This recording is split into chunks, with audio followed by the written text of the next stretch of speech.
Top of the order, and tonight he'll try to lead the Tribe to their 7th win in their last 9 games.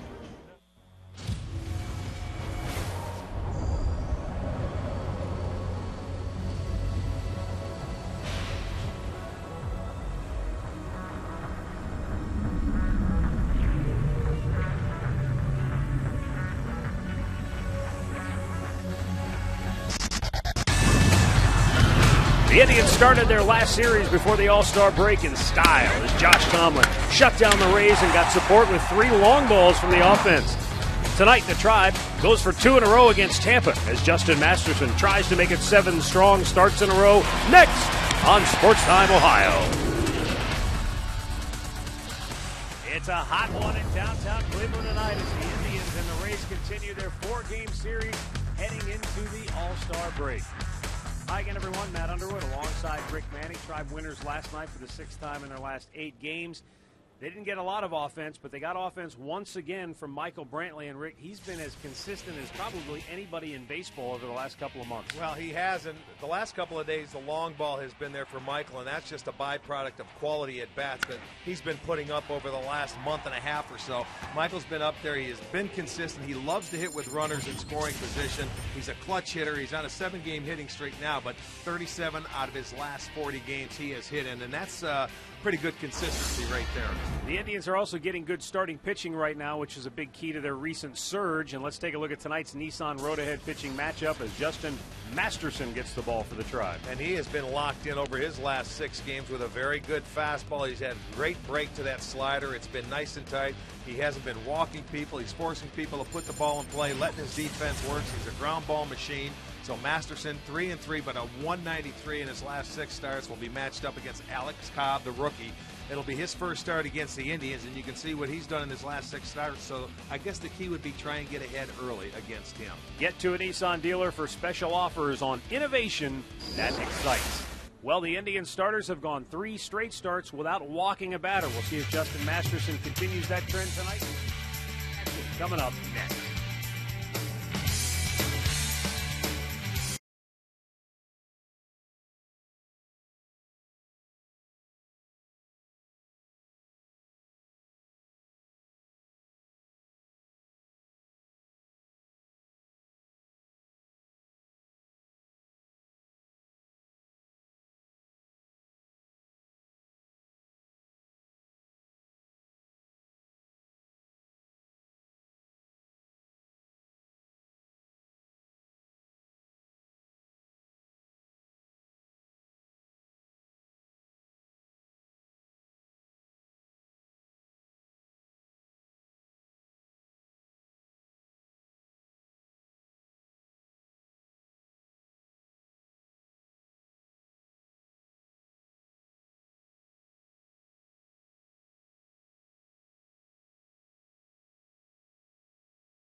And we welcome you into Progressive Field, where tonight the Indians take on the Tampa Bay Rays.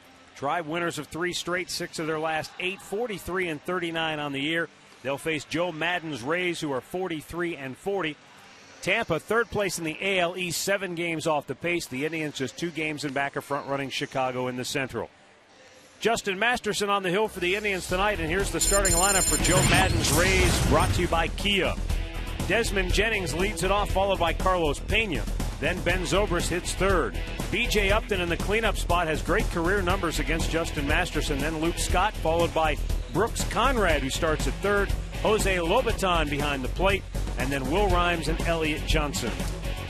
Let's take a look at Justin Masterson this evening, brought to you by MLB.com. At bat 12 for the new iPad, making his 18th start. You can see he has logged 110 and a third innings, 86 strikeouts, giving up just 99 hits. He has done really a very good job. Great fastball, good slider. He has been in a nice groove, and if his offense scores him some runs, there's no reason why he shouldn't keep it going, as the big man has been doing. Let's take a look at the Indians defense, brought to you by Pat O'Brien Chevrolet, with 4 convenient locations and the best selection of Chevrolets in Northeast Ohio. Damon, Brantley, and Chu in the outfield. It'll be Hanahan, Cabrera, Kipnis, and Kochman on the infield, with Santana behind the plate. New umpiring crew for the rest of the series. It will be Paul Emmel behind the plate, then Scott Berry at first, Jerry Meals at second, the crew chief Gary Darling down at third. So we're ready to go here tonight, and it will be smoking hot at game time, 93 degrees and plenty of humidity.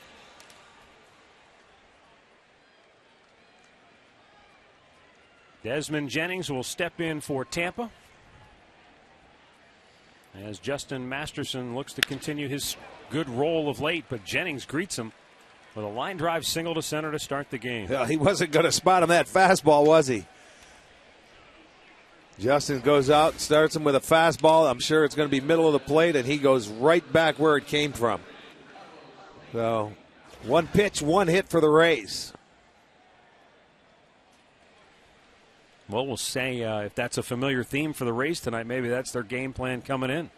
Well, against Masterson, I guess it could be. You look for that first fastball, although it has very good movement. But why not? When a guy that's been pitching very well and awfully tough, you can use the extra swings. That goes to the backstop, and now down to second goes Jennings. Well, and the 9th wild pitch for Masterson this year. And that's what it did. That 1 pitch made him overthrow that second pitch, and that's nowhere close. Santana has to dive for it. So he goes into scoring position. Well, when you've scored 4 runs or less 10 times in your last 11 games, I guess it's time to try just about anything offensively, and that's what Tampa Bay is faced with. Yeah, they have had issues there, with a couple of their players, their good hitters out. Pena fouls it off. The guys you're referring to, Rick, Longoria. Evan Longoria is just he's a superstar for the Rays and a real key to everything they do offensively. And also Matt Joyce, right, who's a terrific an young all-star. player. Yeah, he's an all-star. Good left-handed bat and a right-handed bat missing from their lineup. So, you have guys hitting out of position. So it's been a long battle for the Rays. Masterson's 1-1. Swung on and missed.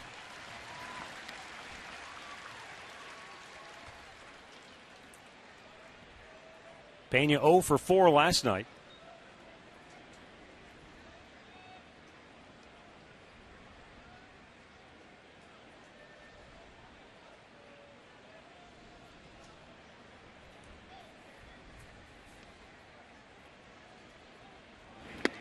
Got him looking. Pena strikes out, 1 down. Comes back with a slider, and it freezes Pena. And and a dandy right there on the outside corner. Beautiful pitch. He couldn't pull the trigger. So he stops that man from advancing to third base. That will bring up Ben Zobrist, who last night also, like Pena, 0 for 4.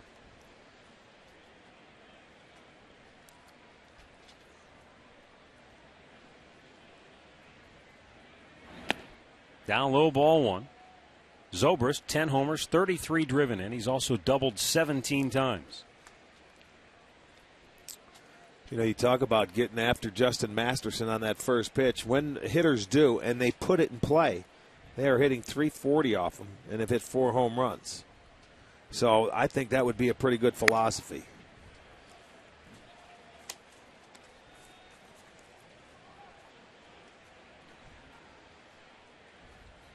But we've seen it happen if you do get aggressive with him. And he has a couple of innings early in the game that can give you 8 to 10 pitches. He seems to go very deep into that ball game. The 2-0 pitch. Missed again, 3 balls, no strikes. In their last 3 games, Indian starters have not walked a batter. And in those 19 innings of work, they've allowed just 7 earned runs.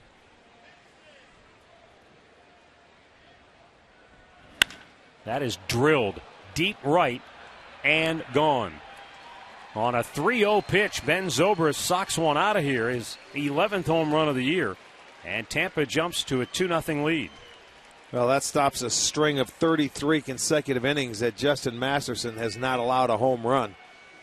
And it came early. Number 11 for Zobrist. Let's see the location. It's a fastball right there, 92. That one just stayed straight, didn't have a lot of movement to it. And he paid the price.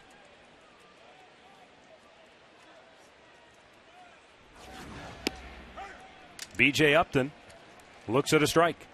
And that's just what Tampa was looking to do, just play from in front. That's something the Indians have done so well recently.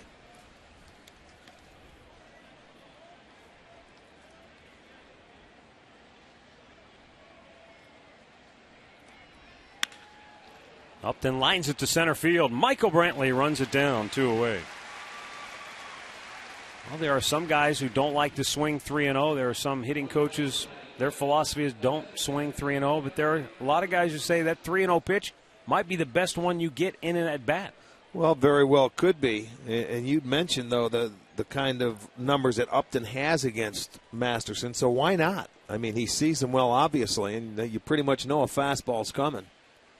League leaders brought to you by your Cleveland Akron area Lexus dealers. Since June 1, coming into tonight's game, Masterson among the very best in the American League. Luke Scott, who is 0 for his last 39, would kill to just get a bunt single right now.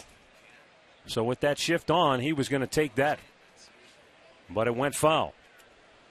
It's the longest drought in Tampa history.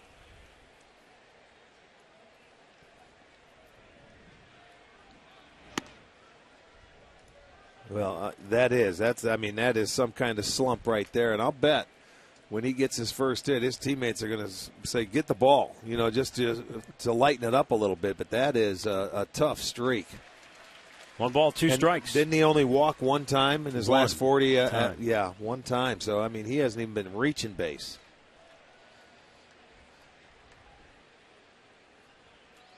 That will test your confidence. That will test your very being as a baseball player. The 1-2 pitch. Popped back out of play.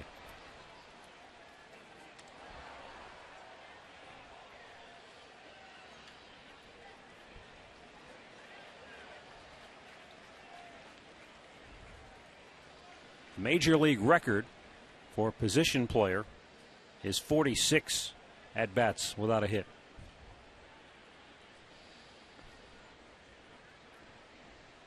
The 1-2. Back out of play.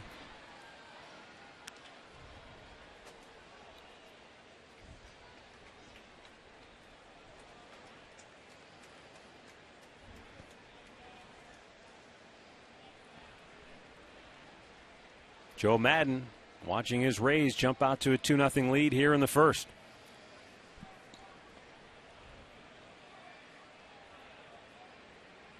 Swung on and missed. He strikes him out. Masterson gets a couple of Ks in the first, but a 2-run homer as Tampa on top 2-0.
Lineup brought to you by Progressive Insurance, proud to be the official auto insurance provider of the Cleveland Indians.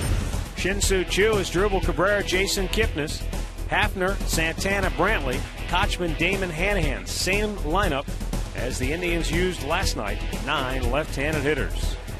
Well, 24-year-old Alex Cobb on for the Rays this evening, making his 9th start, the very first time he's ever faced the Indians.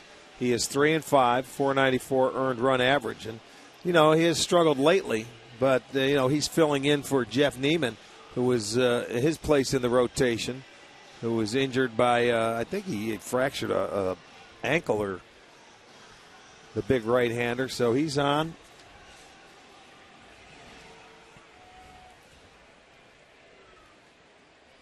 Fractured right fibula for Neiman. Shin-Soo Choo, 2 for 3 last night, led off the game with a home run.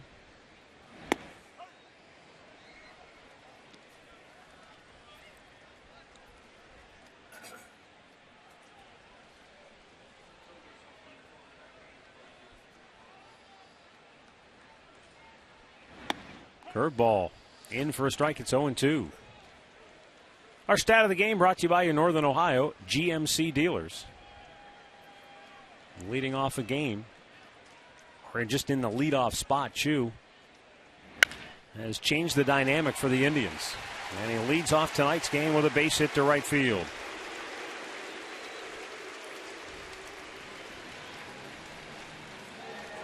Well, I'll tell you, an 0-2 pitch. He tried to go inside. Choo has been dangerous away, but I'll tell you, it didn't have enough mustard on it to get in there. It was a good location, but Choo let his hands do the work and hit that 89-mile-an-hour fastball into right field for a base hit. Choo's now hit in 5 straight games. And out of that leadoff spot, Rick, in 47 starts, he scored 42 runs. Yeah, he is. He's done a beautiful job. Now is Dribble Cabrera, who's locked in a mini slump right now.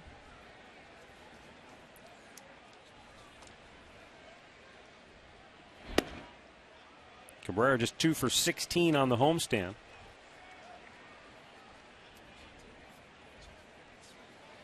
But the one thing we've come to know about is Dribble Cabrera, he doesn't stay in slumps long. No, he does not. You're right. If you can contain him for a couple of games, you're lucky. Up until about a week or so ago, he had only gone twice all season long with, 2 games or more than not getting a hit.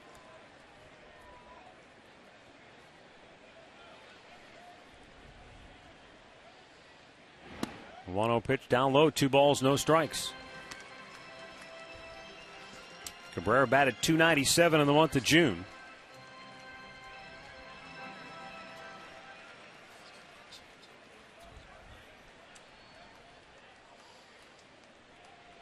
Choo held by Pena.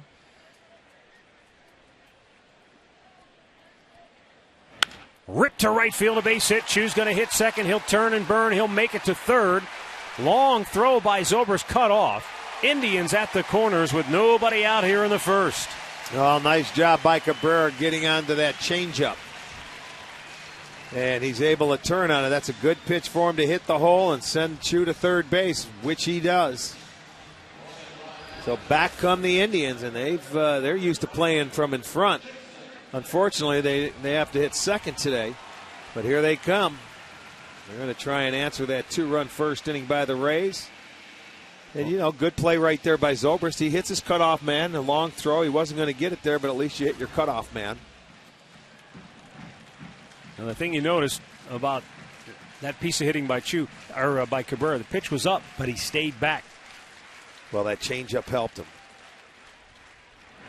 Up high, ball 1 to Jason Kipnis.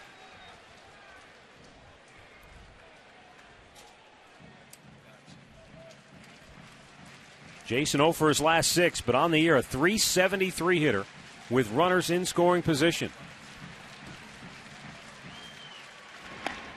That's outside 2-0. Yeah, they got him out of the stretch early.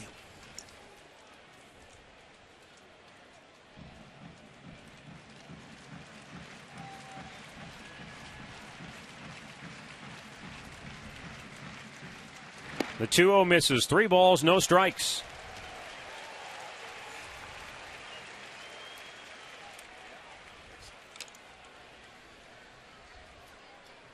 Travis Hafner waiting on deck. Well, it was a 3-0 pitch that Ben Zobrist hit for a home run. Let's see what happens here on the 3-0 to Kipnis. It's up high and ball 4. The bases are loaded. And already Jim Hickey, the pitching coach, going to the mound 3 batters into the game. Well, he's trying to settle a young man down, and hopefully he can minimize some damage. Last night, that was a piece of insurance right there, a little Progressive insurance run, making it a 3-1 game that he got on that fastball middle in off the left-hander. That was off McGee. So, yeah, just settle down. And this guy, you know, he has been struggling.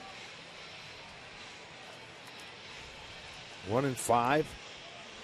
So that's the one thing you want to do. Try and get to him as early as possible. And the Indians are in that process. Bases loaded, nobody out. Well, Travis Hafner is 0 for 5 on the year with the bases loaded. But in his career, he has done a lot of damage in these situations with a dozen career grand slams. Tribe down 2 here in the first, but they're loaded with nobody out.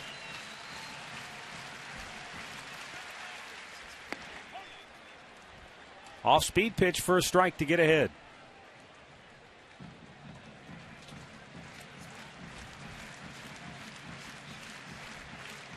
.299 career average.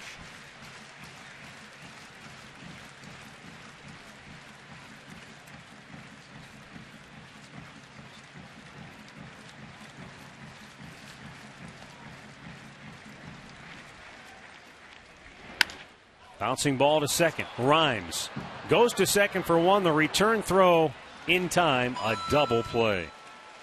Tribe gets a run home as Chu scores. And now Cabrera moves to third.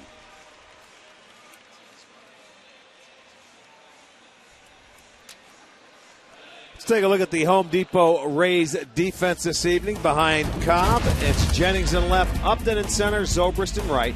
It'll be Conrad at third, Johnson at short, Rhymes is at second, Pena at first, Lobaton behind the plate. More savings, more doing. That's the power of the Home Depot.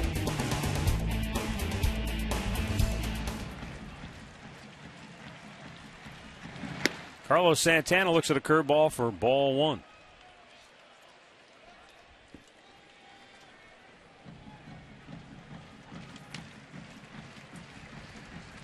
The 1-0. Early in the year, the Indians were lethal with runners in scoring position and 2 out. He did a lot of damage in this category. Now Santana trying to pick up Hafner. 2-0 pitch, swing and a miss.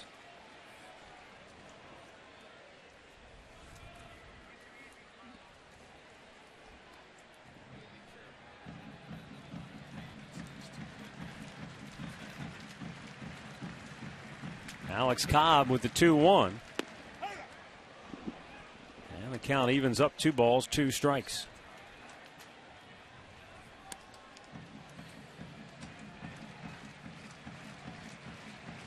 Cabrera the tying run at third.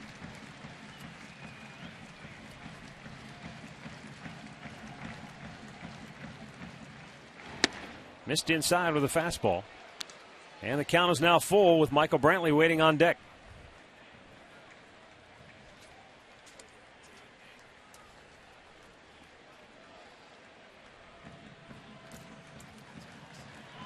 Oh, that was very close to a balk, and now it is called, and Cabrera will come home to score.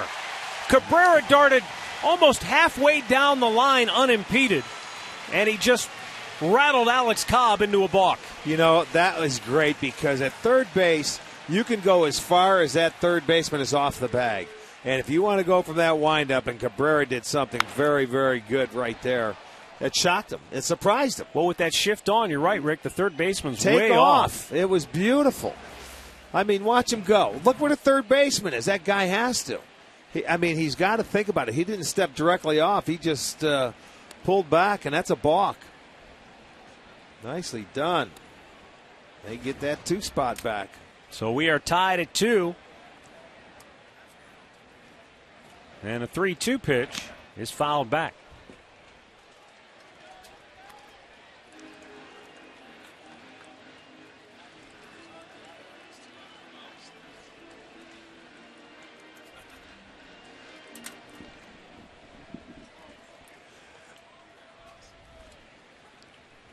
So now Cobb once again with the 3-2. And Santana drives it up the alley in left center field. That'll get down. It'll go to the wall. And Carlos will glide into second base with a 2-out double. That's the stroke you long to see from Carlos Santana. Stand right on the pitch and just driving it to the opposite field.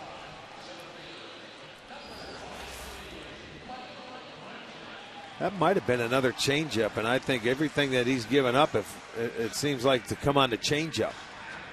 That looked like it to me. It was up and out over the plate.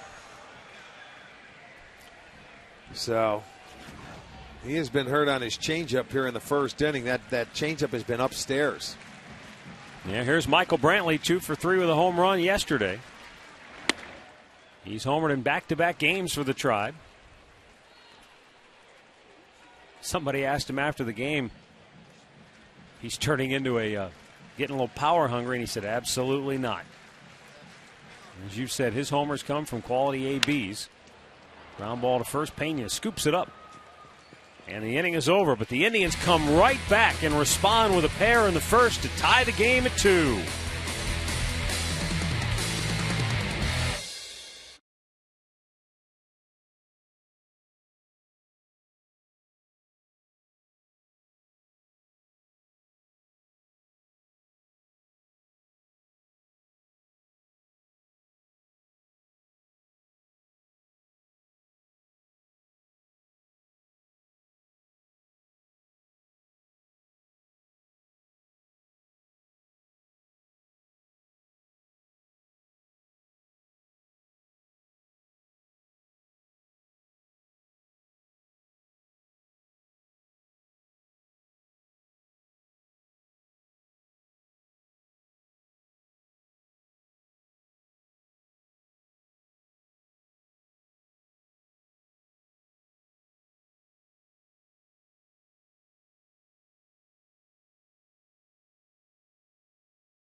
McDonald's Cherry Berry Chiller. Cherry and raspberry flavors blended with ice and 100% fruit juice. By AT&T, the nation's largest 4G network. AT&T, rethink possible. And by your Northern Ohio Toyota dealers.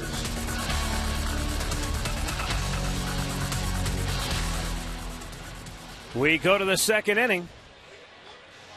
2-2 our score. Brooks Conrad, Jose Lobaton, and Will Rhymes due up for Tampa.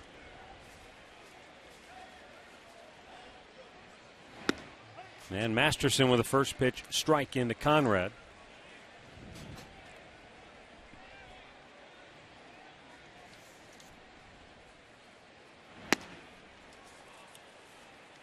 Conrad has bounced around. He was originally drafted by the Astros back in 01. He's been with the A's, the Braves, Milwaukee, now with Tampa. Pop foul, out of play.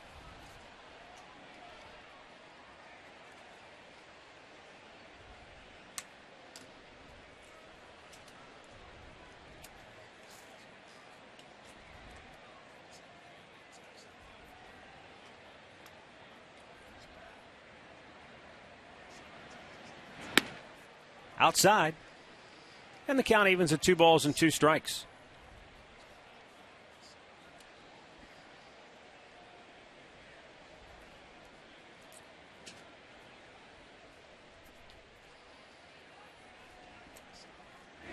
Swung on and missed. Masterson with his 3rd strikeout already tonight. 1 down here in the 2nd. Take a look at tonight's AT&T trivia question. 3 active players have been named to the All-Star team after starting the season in the minors.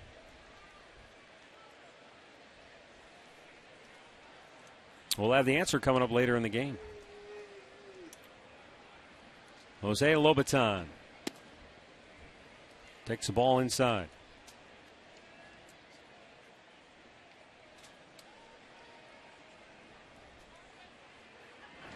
Way outside.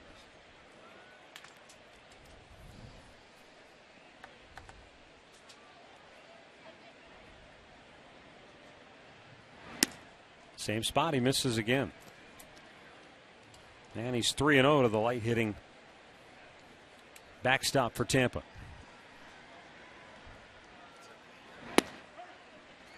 Finds the strike zone with that pitch, and it's 3-1.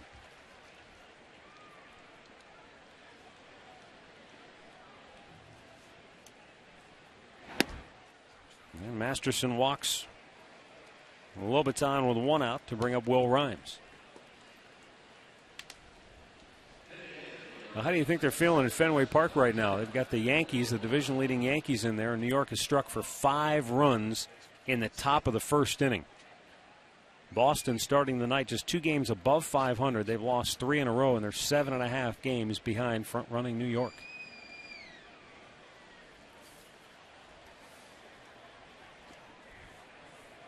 Will Rhymes 1 for 3 last night. He tripled off the wall in right field. That led to the only run of the game for Tampa.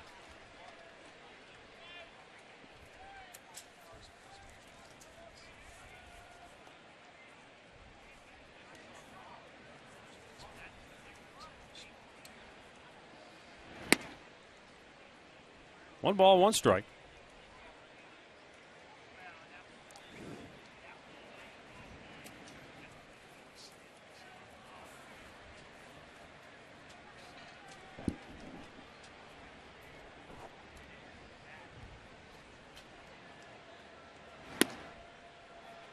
And Masterson struggling a little bit with his command. And out goes Santana.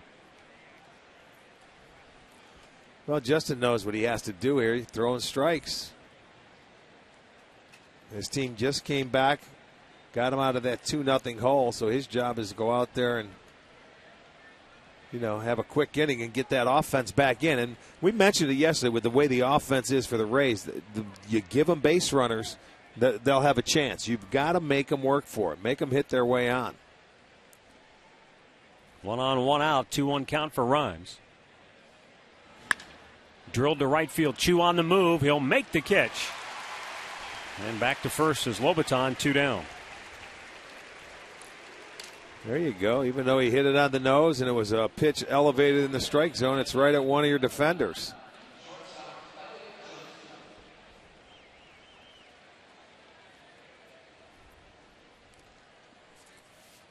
Elliott Johnson batting 9th. This is one team that in his career Justin has had a tough time with, is the Rays. He's lost 6 consecutive decisions to the Rays. Last year he was 0 for 2. 10 2/3 innings, 16 hits and 12 runs.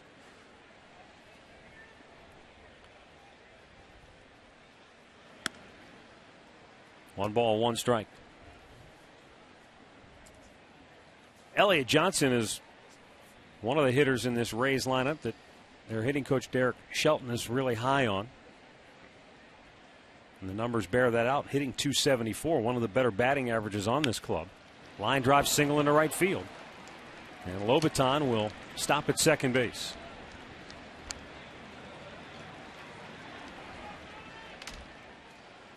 So a 2-out single keeps the inning alive for Desmond Jennings, who laced a base hit right up the middle his first time up. Yeah, he's hitting the middle of the plate. That ball's running, but it's staying right there. You can see where Santana was sitting away. Hitters let you know when you make a mistake and you throw the ball down the middle. They usually hit it pretty hard. That was almost the same pitch to Zobrist that he threw right there.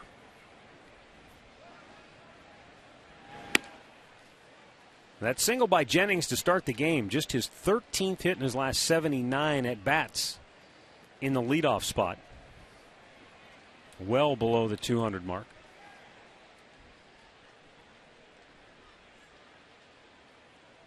Swung on and missed to even the count.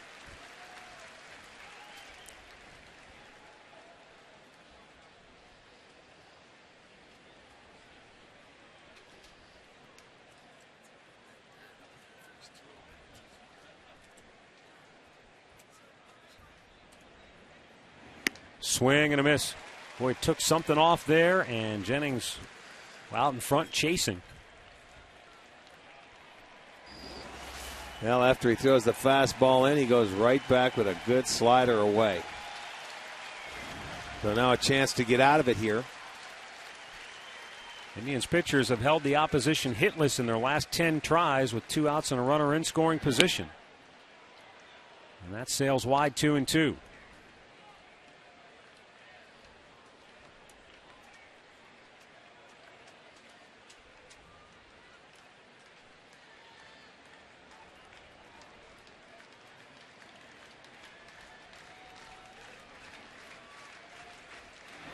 Got him looking.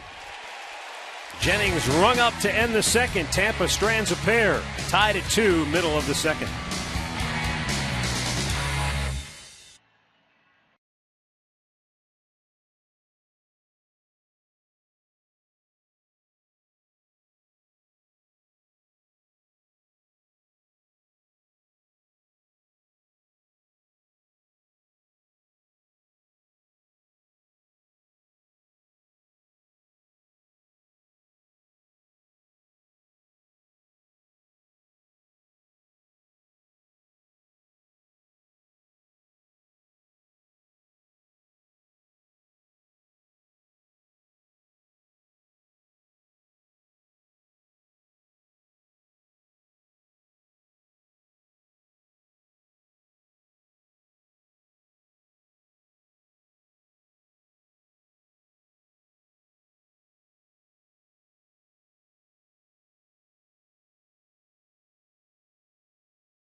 Coming into tonight have scored in the first 2 innings in each of their last 3 games.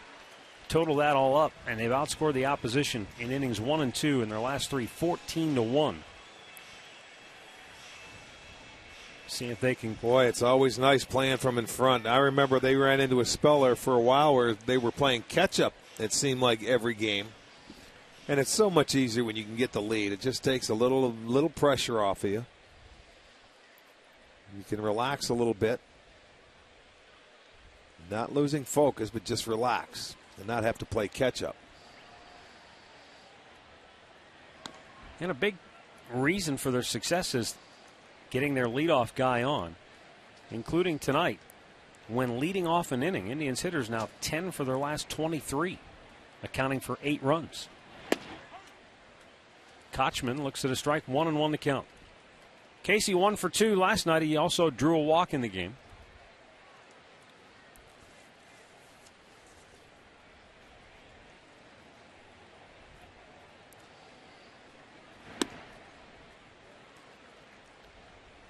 No, he looks like a fastball, curveball, changeup guy to me. And in the first inning, his changeup was upstairs. And he hasn't really gotten that curveball over yet. Looks like a changeup call here. And he misses. 3 balls and a strike. Well, that time it was down a little bit more, and it was a little harder than normal. Just to make sure he gets it down in the zone. If you're going to miss, that's a good place to Sure, miss. you missed down. He was upstairs with it in that first inning, and they took advantage.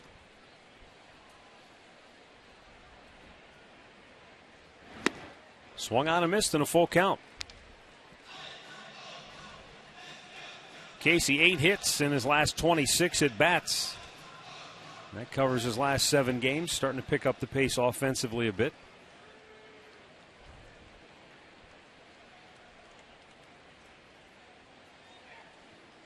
The 3-2. Drilled to center. And caught by Upton, 1 away. Let's go downstairs and see what Katie Witham has for us tonight. Well, Matt, the award-winning Rockin' Blast is coming back to the ballpark. Get your tickets right now for July 20th and 21st. Rockin' Blast sponsored by Kia this year. Some of the best fireworks shows around. And this year, we're going to have a tribute to the Beatles going on July 20th and 21st. You can log on to Indians.com and get your tickets now, guys. All right, thanks, Katie. Here's Johnny Damon. Takes the ball outside.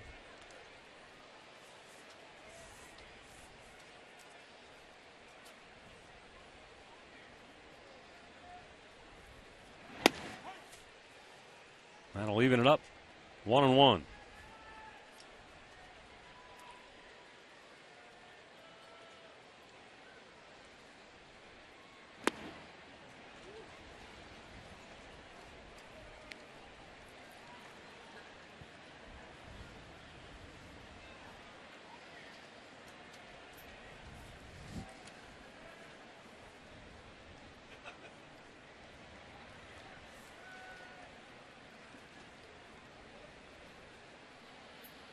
Now Cobb with the 2-1. Misses up high, 3 balls and a strike.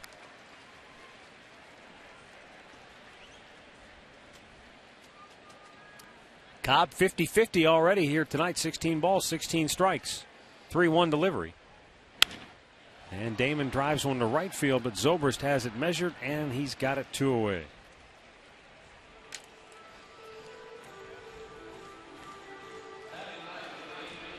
Injury report brought to you by Elk & Elk Serious Lawyers. For serious injuries, call 1-800-ELK-OHIO. Now, Lonnie Chisenhall currently on the 15-day disabled list, but at some point they may look to transfer him to the 60-day DL because it appears that he's going to be out for, if not the remainder of the season, at least most of it. Rafael Perez threw a bullpen today, early this afternoon. Now, I don't know what his plans are. I'm sure it's going to be after the break, maybe go out on rehab. As he continues to improve, as long as you don't have any of those setbacks, you would assume that'll be the next logical step for him. Yeah, you figure if you're going to get loose and feel pretty good, it's going to be in this weather because it's not going to take long.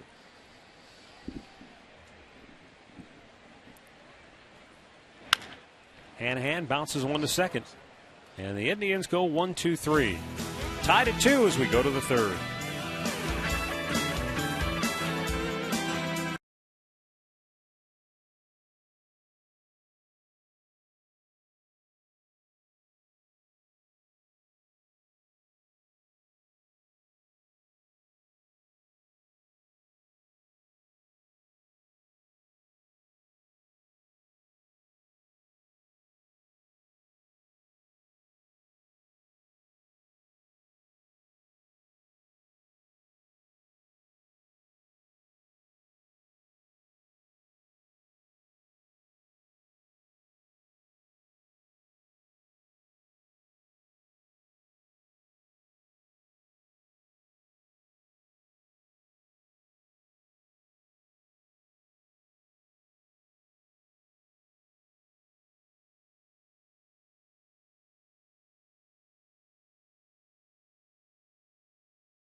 Later in the game for Miller Time, brought to you by Miller Lite.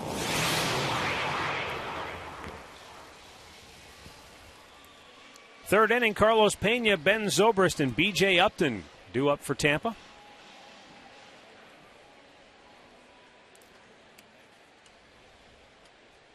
Carlos Pena was frozen with a breaking ball. Out on strikes his first time up. Yeah, they have a severe shift on the right side of the infield for Pena. You remember last night, Kipnis made a terrific play on a ball off the bat of Pena. It was like a sinking liner, and it looked like, it was just another outfield play. He was just playing a little shallower than most.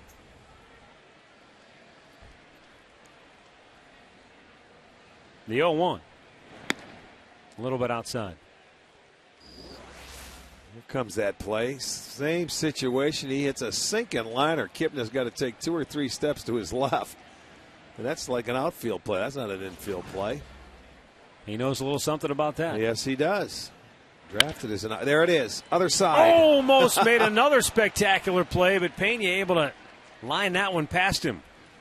Pena's got to go to his right instead of his left. He made the play going to his glove side. That ball was smoked too. Hit well, and this one just a little farther away. He gets the jump, 1, 2, 3, and he's got to dive, and just ball was hit too hard. 4 hits now for the Rays. He expected to catch it, though.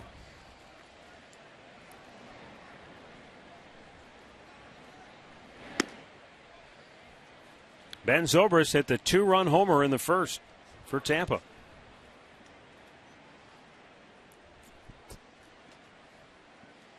Last night, the Rays had 4 hits for the entire game.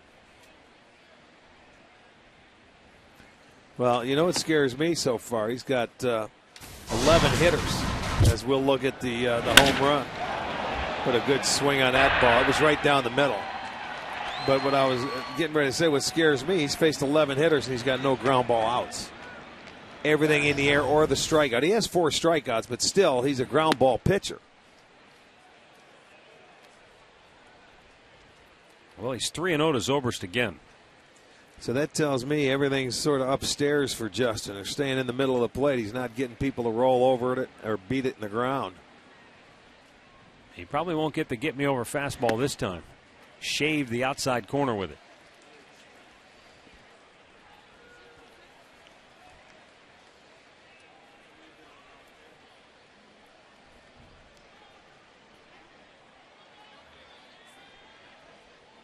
Same location he's looking for again. Checked his swing, grounded to short. Cabrera will go to Kipnis. They'll get the force there. 1 away. Boy, that's a 3-1 pitch where he started to swing and almost looked like, I don't want to swing, and it was too late. He was looking for the same pitch that he got 3-1. He watched him commit to go out there, and it was in. So, he's looking away, and then all of a sudden he wanted to stop his bat and couldn't do it. It hits it, and it goes into fair territory. Well, there's a case where a pitcher misses his location, and it works out great. And right there is a case where a hitter gives away an at-bat, and he'll be upset with himself after that, getting a 3-1 hitter's count. B.J. Upton takes a strike. He hit a ball hard to center field his first time up, but Michael Brantley ran it down.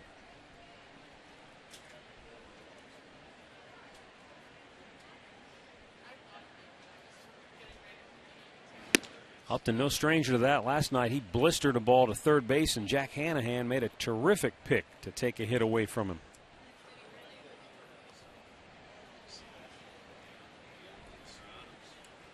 Already 50 pitches for Masterson. And it's outside, 2-1.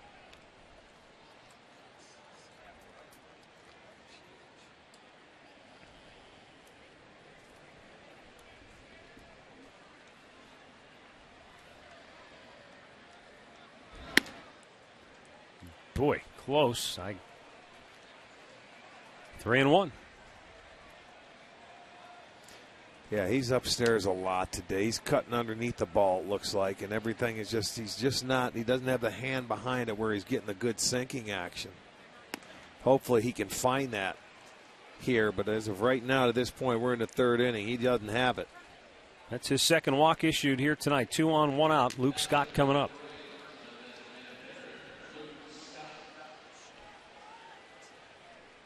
Luke Scott mired in an 0 for 40 slump.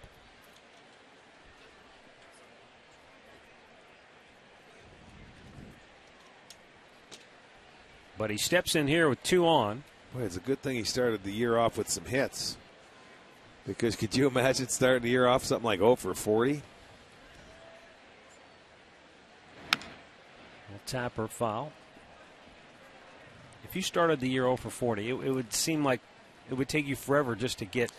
Well, just on but that's the same thing. I mean, even though you get hits, he's hitting he's hitting 193. So he had to get off to a decent start to put an 0 for 40 in there.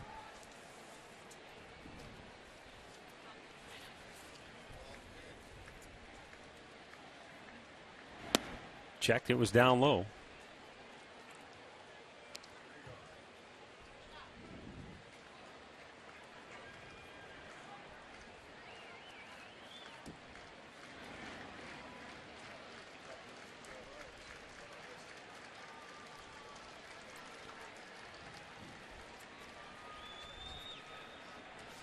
Masterson taking a long look into Santana. Now he's ready.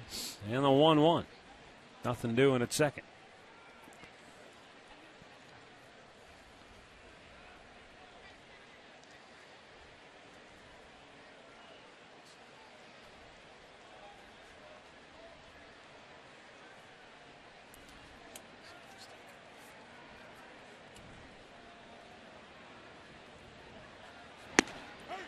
Called a strike, and you see Scott caught in between.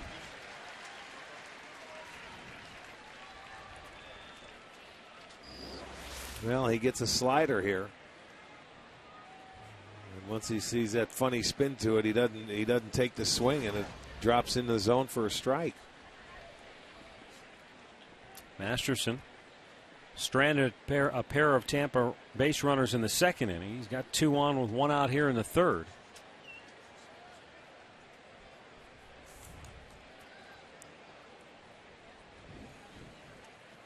Scott has grounded into 7 double plays on the year. Masterson finally got his first ground ball out in this inning. All the way to the backstop, his second wild pitch of the inning. That eliminates the double play possibility. And now a 2-2 count. Yeah, you didn't want to take that out of play, but I mean, he misses. Look at, he's sitting down and away, and watch where he misses. You talk about off your target. He is really struggling to find it early in this game. I mean, think about that. You're Santana back there. You're sitting off the plate, and he had to. That's the second time he almost had to dive for a ball to try and save it. There's just no chance. There's no way of doing it.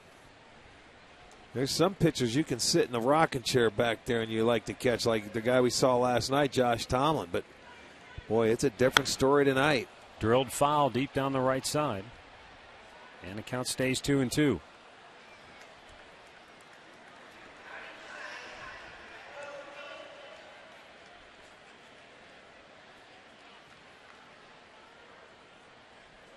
Masterson has put together such a strong stretch of games. You expect it night in, night out, but every once in a while you get one of these where it's a battle for him pitch to pitch, it looks like. A 2-2 count on Scott.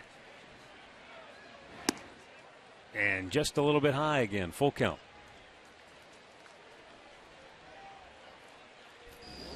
Well, when you're all over the place, you're not going to get anything close. And that was up. You could see it well above the belt.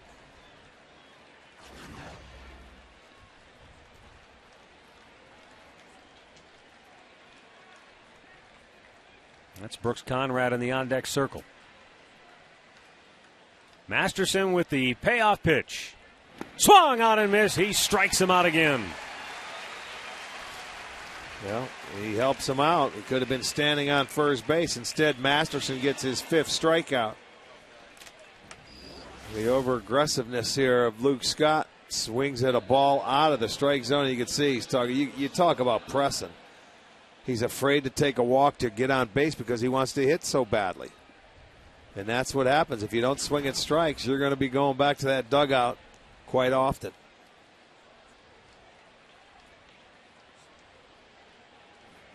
Now Brooks Conrad, who struck out his first time up. And it's strike one from Masterson.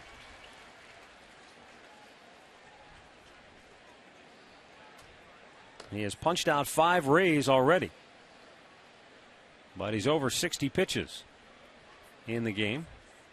A little bit high again.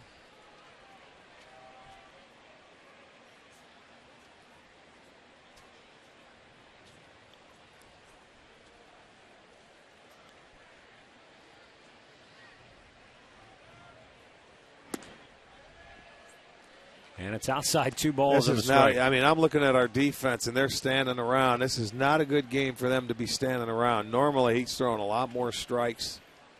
Yeah, he's almost on a 50-50 count. 30 balls, 33 strikes. The 2-1. Close, but 3 balls and a strike.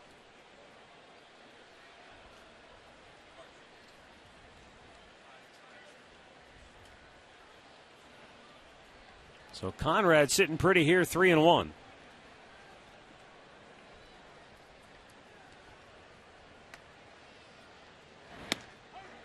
And a full count. It's already 5 times tonight that Justin's had 3 balls on a hitter, at least. And you know it's going deep because he's been behind on most of them. Well, the crowd trying to get into it a little bit and saying, let's go, let's end this inning so we can go score. The payoff pitch, and he walked him, and they're loaded. 3rd walk issued by Justin, 2 in the inning. And now Scott Radinsky, the pitching coach, going to go out and let's see if maybe he's spotted something from the dugout that he might be able to help him out with. Right now, if you're Justin Masterson, it's like, please tell me you see something. Well, yeah, he's just hasn't been in rhythm or anything like that. He has just been struggling. You can buy early and save on seats for the last jersey giveaway of the season. It'll be when the Indians take on the Baltimore Orioles on July 22nd. First 15,000 fans through the gates will get a jersey of Indians Hall of Fame pitcher Charlie Nagy. That'll be courtesy of First Energy Solutions. Log on to Indians.com for your tickets.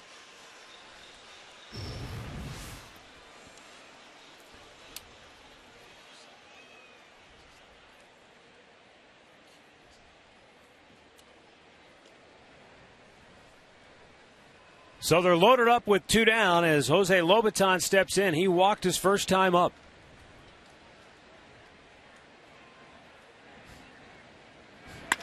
Right back up the middle, it's through. Scoring is Zobrist. Upton around 3rd, he will score. And Masterson pays for the walks now as Tampa regains the lead 4-2. Yeah, well, as a hitter, your pitching coach just comes out and you've just walked the guy before you. You're saying, all right, I'm looking for that first pitch fastball, and he gets it. And I'm sure it had a good portion of the plate. There again, it knocks Masterson sideways into center field. So Tampa back on top, 4-2. Lobaton is 5th and 6th RBI, and it's a big 2-out RBI for them because that's a 4-run. That's 4 runs for the Rays. Chop to first. Kochman will take it himself. The inning finally over. But Tampa regains the lead 4-2, middle of the 3rd.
be the top of the order for the Tribe. Bottle Alliance, Ohio checking in. That's right, they're checking in. Katie brought him into the house tonight, I think. Katie Witham's hometown.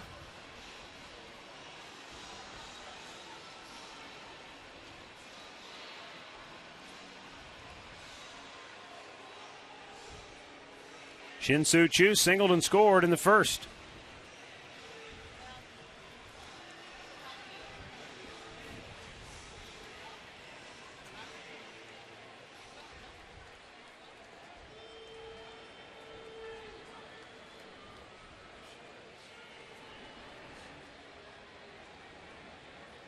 Alex Cobb deals, and it's a first pitch strike. Chu scored on a double play that Travis Hafner hit into. And then as Drupal Cabrera scored, at that time, the tying run on a balk by Cobb. Yeah, not too often you're going to see 3 hits in an inning and nobody driven in on an RBI. Ezekiel Carrera, the last Indian to score a run on a balk back in August of 2011 when Darren Oliver committed the faux pas. Well, we'll see if they can come back and get Cobb again. They tried to spot him 2 in the first. He couldn't handle it. And he's going to try and handle it again. It was an 0-2 count that Chu got the base hit on, and it's right back to 0-2 again. That was a little better curveball right there.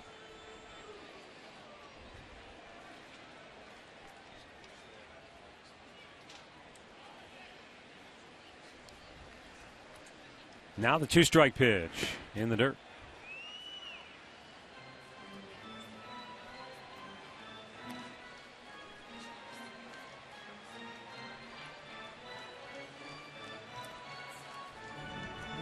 Chu, Cabrera, and Kipnis for the Indians here in the home half of the third. Tribe down 4-2.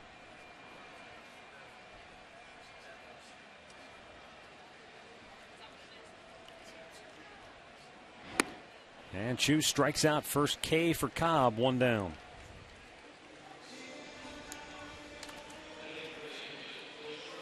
Our minor league report, courtesy of University Hospitals. There's Stephen our boy. Wright goes to the All-Star team for the AA Akron Arrows. The knuckler. 2.25 ERA and 15 starts.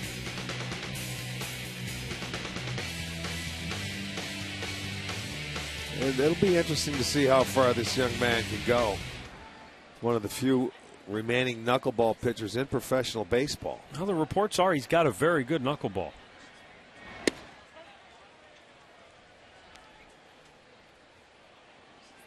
But as you say, Rick, it's just the fact that it's so rare, I think, makes it difficult for people to evaluate sometimes.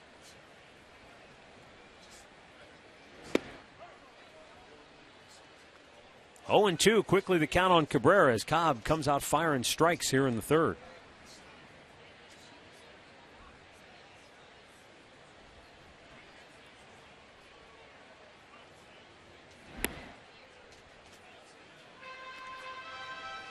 Tigers out to a 2-0 lead over Kansas City. They're in the fourth at Comerica Park.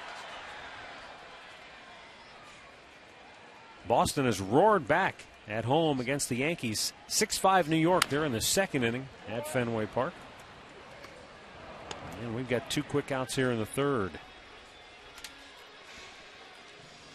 White Sox will host Tampa in just about 5 minutes. They'll be underway in Chicago. Make it tea time to watch Jimmy Hanlon during the Golf Zone, driven by Menor Kia. He'll take your calls and emails. It's Sunday night at 9 right here on STO. Jason Kipnis walked his first time up.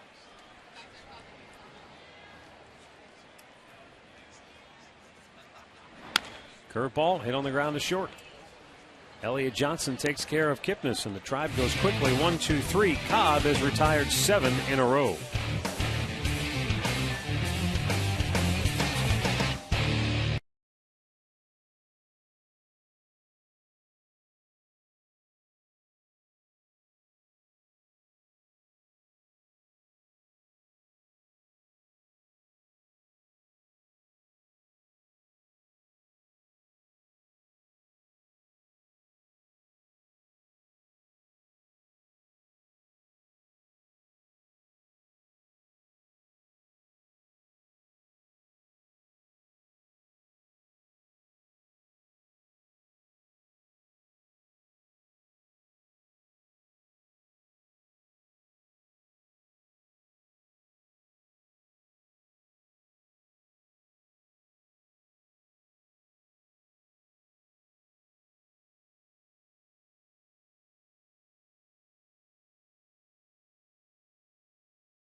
Tampa on top.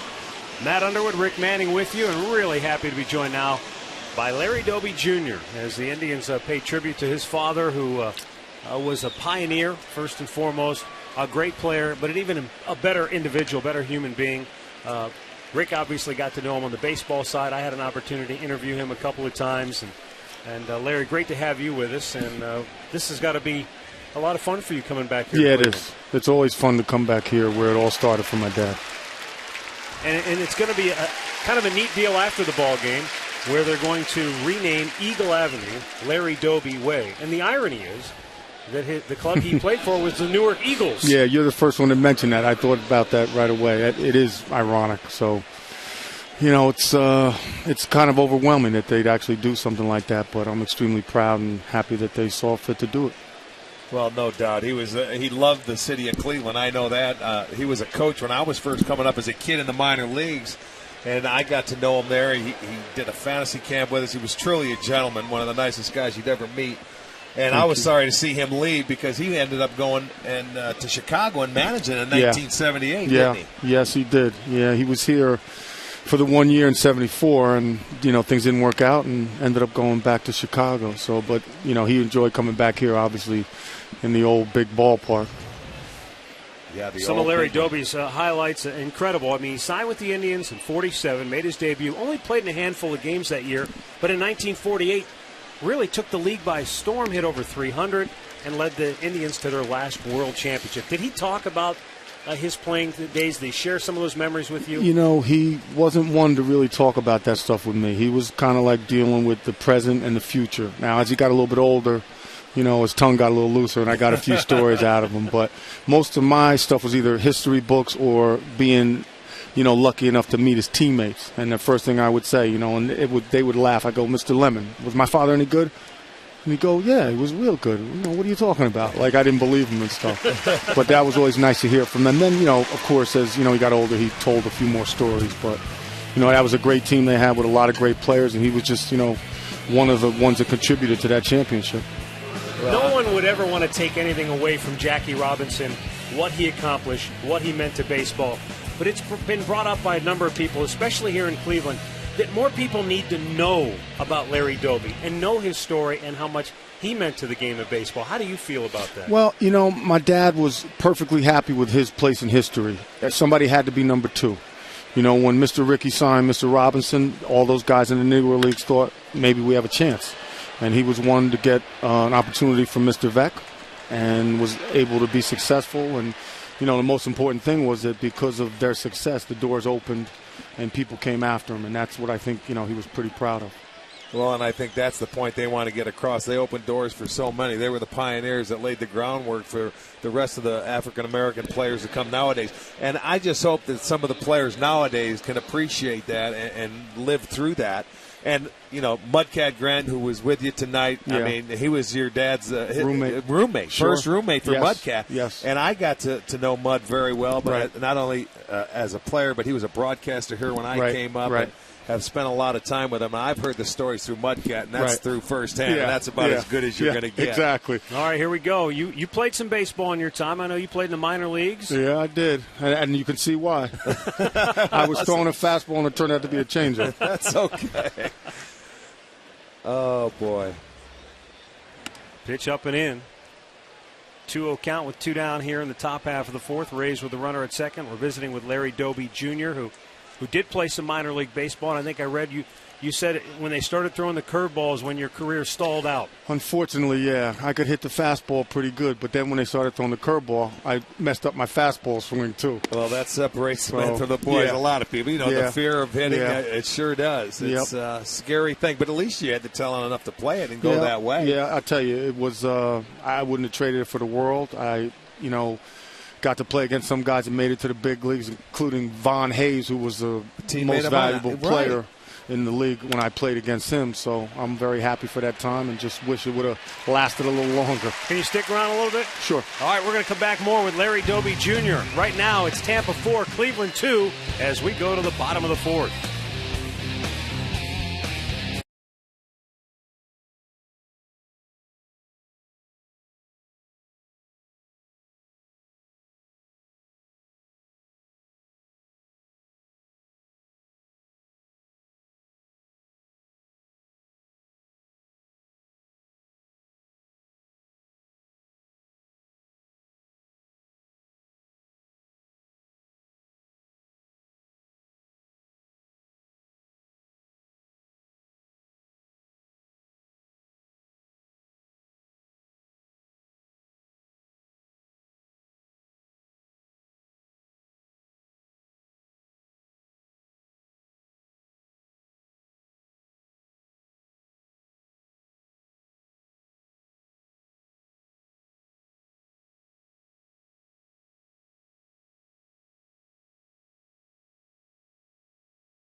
We'll see if Larry Doby Jr. can help us out with the offense, get some runs for the Tribe here.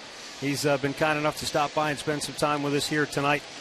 How neat a deal is it that your father's going to be featured on a stamp now as well?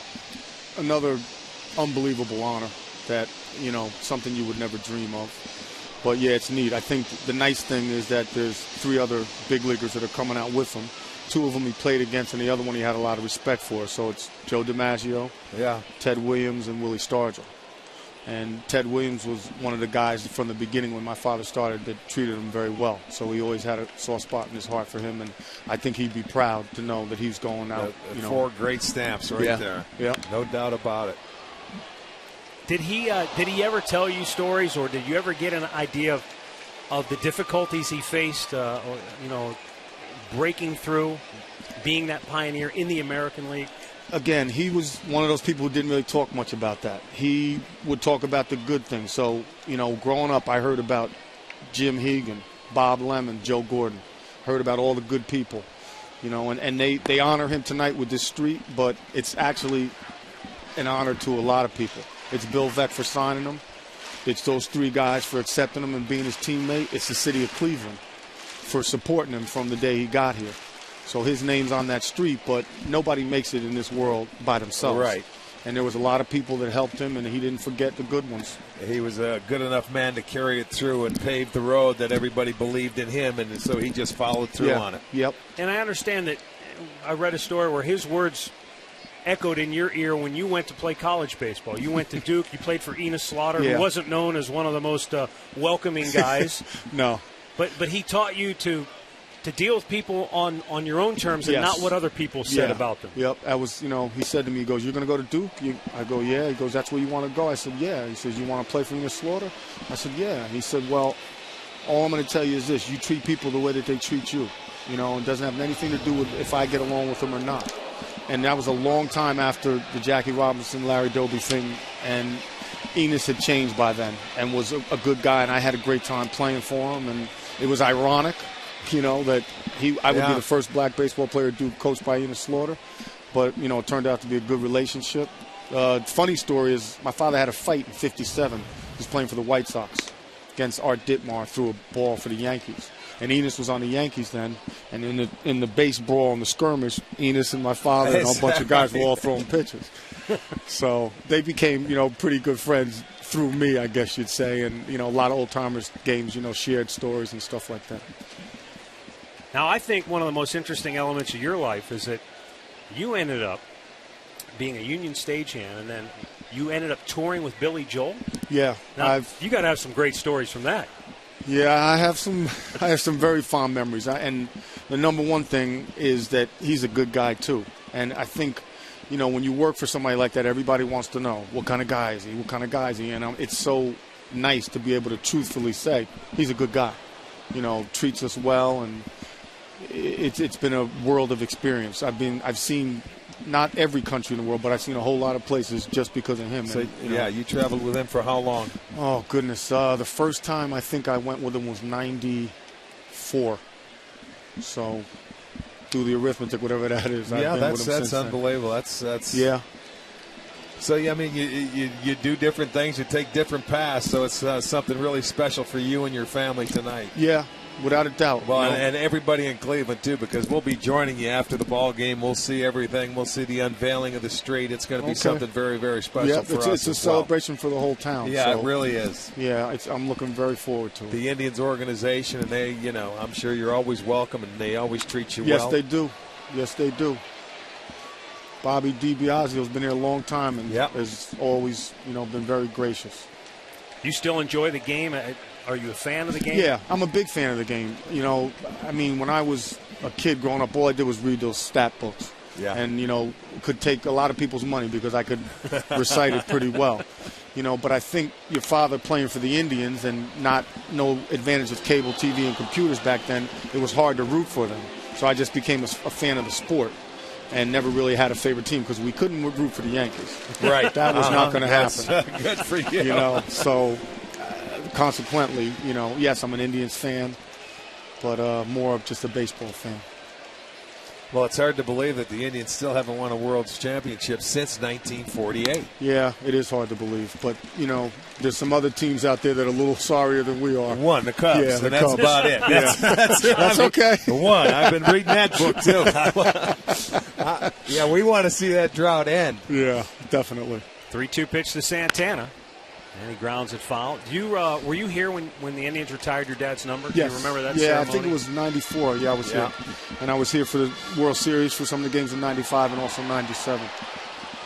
So those were some good times, great teams. And the nice thing about, this is a big city, but it's a small town compared to New York. Right. The nice thing about it, when the Indians are in the World Series or playoffs, whatever, everybody is into it. In New York, you have so many people. Some people don't really care what's going on. Yeah. But it's nice to come here and get that hometown feel and see everybody supporting them, wearing the colors and coming out to support the team. Well, hopefully this team this year can continue to play well and get back into postseason play. And once you get into postseason play, anything can happen. Absolutely. We've seen it so many times. Swung on a miss. This kid's starting to get on a roll. A couple of strikeouts for Cobb here in the 4th inning. And that will bring up Michael Brantley.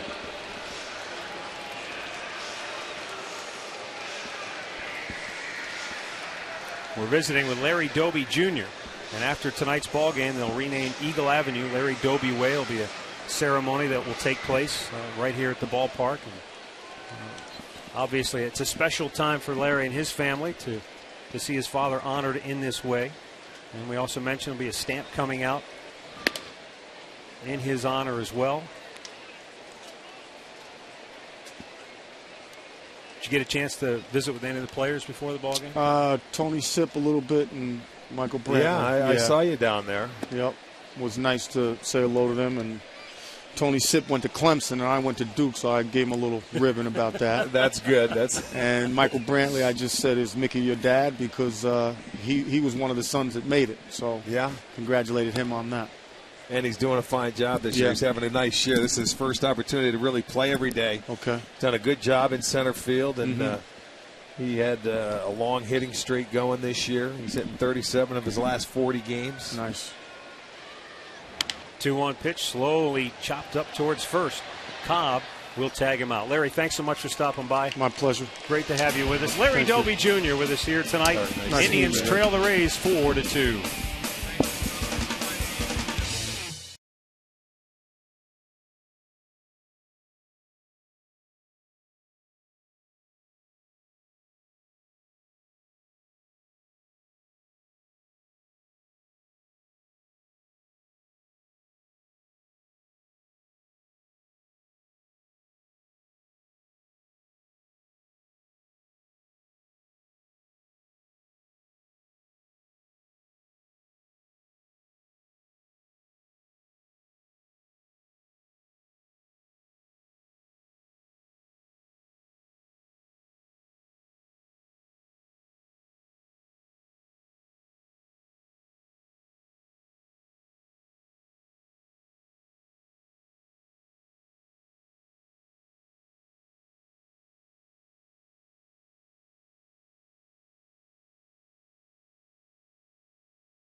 With 17 locations in Northeast Ohio. By Levin's, home of the Sealy Posturepedic mattress made right here in Northeast Ohio. And by KiaCleveland.com.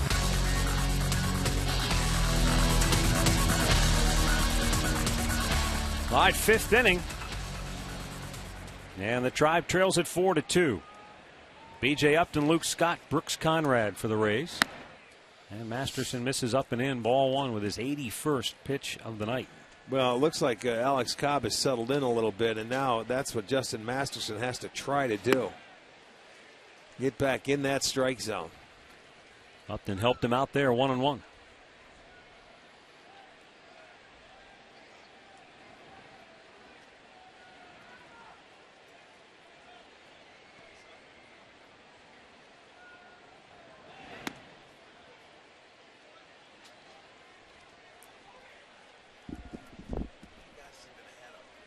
Two balls and a strike.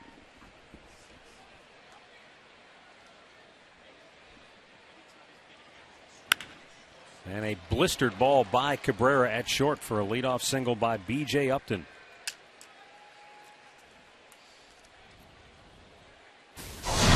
Here's our great clip of the game from last night. Josh Tomlin pitched extremely well with 7 innings, allowing just 1 run. Great clips. It's going to be great.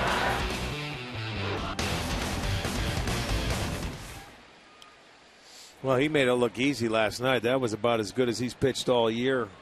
2 hits, total command of the baseball. What do you have, 88 pitches? Yeah, 88 pitches on the night. Here's Luke Scott, 0 for his last 41 now after striking out twice. Look for Upton to be running here. I was thinking the same thing. You know, they're up 4-2. They've got to try and keep the pressure on. They want to get above that 4-run mark. But the one thing is Masterson's been all over the place. He's been ahead of 6 hitters. And every hitter he's been ahead of, he struck out.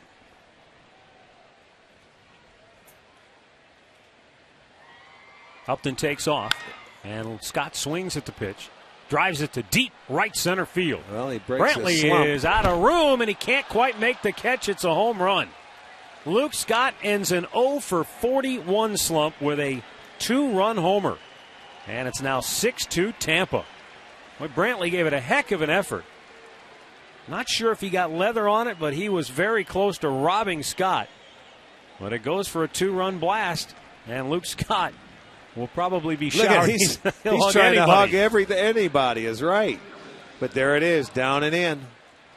He was off and running on that pitch. Brantley goes up, and it just misses. I mean, he didn't miss that, but he had it timed beautifully. Just over the glove. He tried to snatch it back. Luke Scott better go hug him. That was a good attempt. Look at that.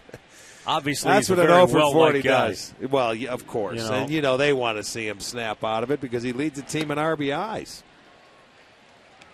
That gives him 38 on the year. More importantly, it gives Tampa a 6-2 lead as the love fest continues in the Tampa dugout. Well, 33 innings, Masterson did not give up a home run until tonight's ball game in the first. Zobrist got him. And now a couple innings later, 3 innings later, Scott gets him. So, as I said, the ground ball has not been there tonight. 1 ground ball out for Justin. It's either been hit or strikeout. And 1 ground ball out. 2. Well, make it 3. Oh, He's got a couple of ground ball outs to the first baseman, I think. I might have missed one somewhere. 1, 2. And then the fielder's choice in the third.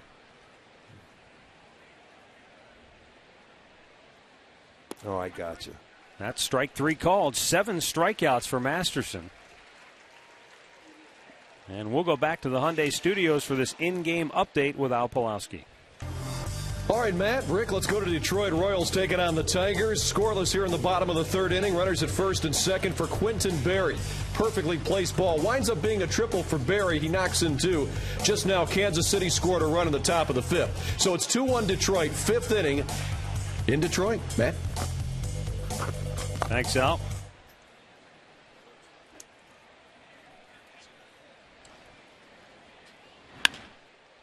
Jose Lobaton fouls it away, 0-1.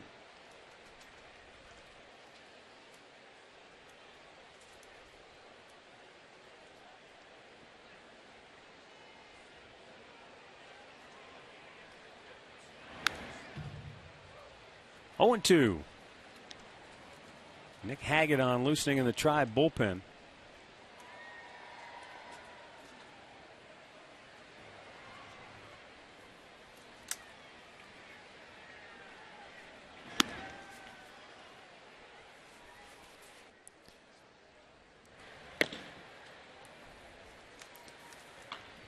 That was Hiroki Kuroda and Josh Beckett starting in that Yankees-Red Sox game tonight at Fenway, and it's now 6-6 in the fourth inning.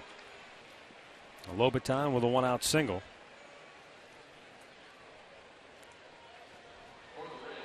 Just a weird night for Masterson to have 7 strikeouts. So you feel like, boy, he didn't have it, but he had 7 strikeouts. Well, yeah, but everything else, he's made a lot of mistakes middle of the plate.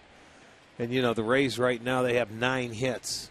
And they have only had 18 times this year, 18 games, have had double-digit hits this season. So they're looking to close in on that and make it 19, and that's the fewest in the majors.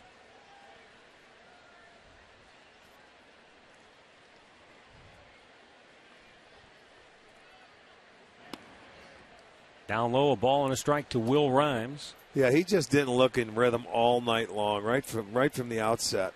First pitch of the game, lined right back up the middle for a base hit, and it's been downhill ever since. He's had Santana doing that a number of times, too, where he sets up on one side of the plate and he's reaching all the way back to the other side and off.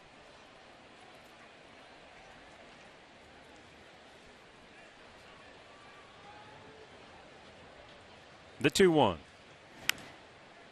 Popped up back to the screen. Santana won't have a play.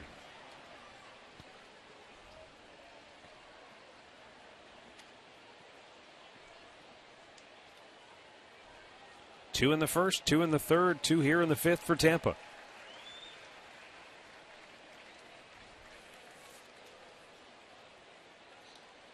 In the meantime, Alex Cobb has retired 10 Indians in a row.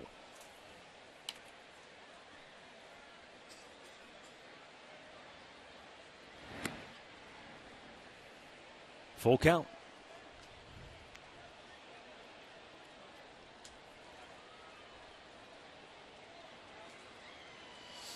Why not start the runner?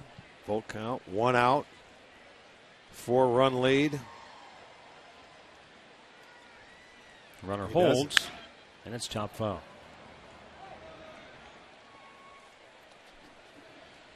Well, you might be thinking that with as many strikeouts as Masterson has, if he starts Lobaton, he's a dead duck if Rhymes swings and misses. Well, that's true. I'm banking that Rhymes would put it in play. But, that's a good point. He's all over the place. Runner goes. Ripped foul.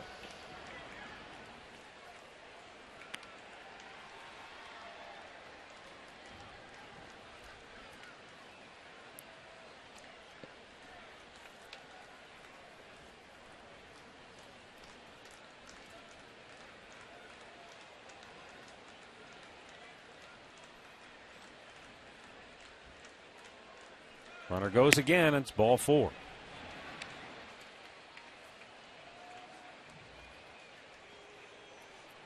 Two on, 1 out, and that's going to be it for Justin Masterson. He's already made 102 pitches on the night. String of 13 consecutive starts of 6 innings, but you can see why. He is really, right from the outset, has struggled and just didn't have it tonight. Nope. Nothing else you can say. It's one of those nights for Justin. Mom always said there'd be days like this, and it's 6-2 Tampa in the 5th.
Jet. You want to come on down to Progressive Field on Thursday, the 26th of July. It'll be Dollar Dog Night. You buy early and save on seats as the Tribe will take on the Tigers. Enjoy hot dogs for only $1 all night long. Courtesy of Sugardale. Log on to Indians.com for your tickets.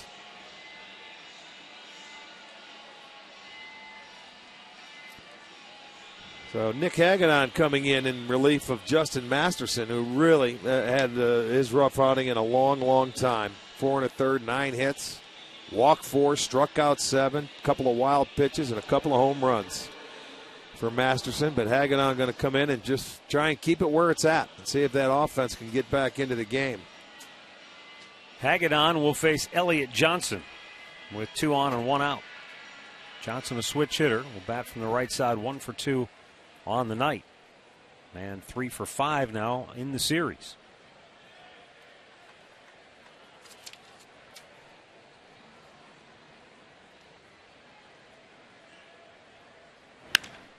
And that's drilled up the gap in right center field all the way to the wall. Short hops the fence. Scoring is Lobaton. Rhymes right on his heels will come home. 8-2 Tampa. Elliott Johnson with his 4th hit in the series. And RBIs number 21 and 22 on the year. Well, waste no time. Jumped on that fastball, down, hits it into right center field. And that ball staying in the ballpark was going to allow Rhymes to score from first base. If it goes over, ground rule double, second and third. But both will score. Both will be charged to Masterson. Close the book on him.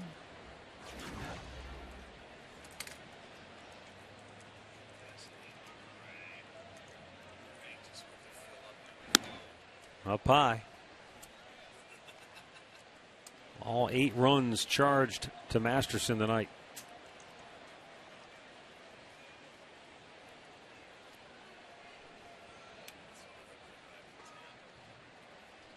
Desmond Jennings grounds 1 foul.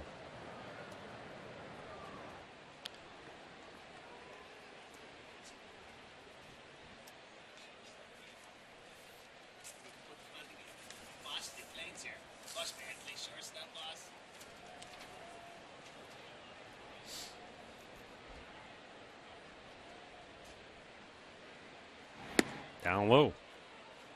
Most runs scored by Tampa since an 11-0 win over Miami on June 15th. Well, you know it's going to happen at some point in time where they're going to come out and get some offense, but you just don't want to. You want to keep them down as long as possible.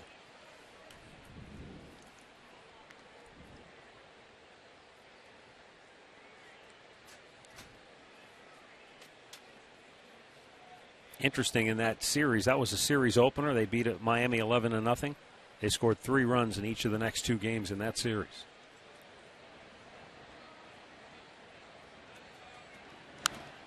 Check to swing and a foul back. Send along some birthday wishes tonight. Betty Listener of Middleburg Heights is turning 94. Chris Bowers of Lakewood, 85. Geraldine O'Neill of Bedford is 80. Rob Kluman of Salem is 37. Happy birthday to each and every one.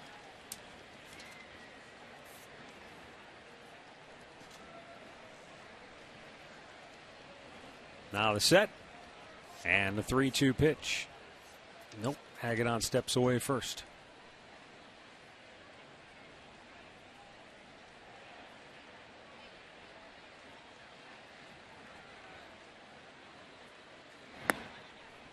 And he walks him. So Hagedorn has yet to retire a batter. First 2 that he has faced reach, and now Carlos Pena, the 8th man to bat in the inning. You talk to those people from Tampa, and they say when we walk 4 times a game, we end up scoring. Or it seems like we score a lot, and they've walked 5 times tonight. And when you look at it, out of those times they've walked, actually only 1 is scored. Yeah. But a couple of home runs, 2. That's right, Rhymes.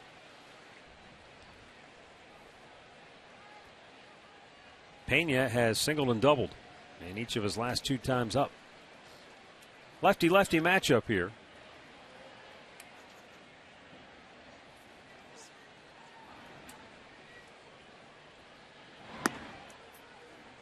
That's the pitch he's going to have to start throwing for strikes. Right there is that slider that he can throw to get me over strike one. He's had some problems and some issues. This would be a good time for him to try and get things straightened out.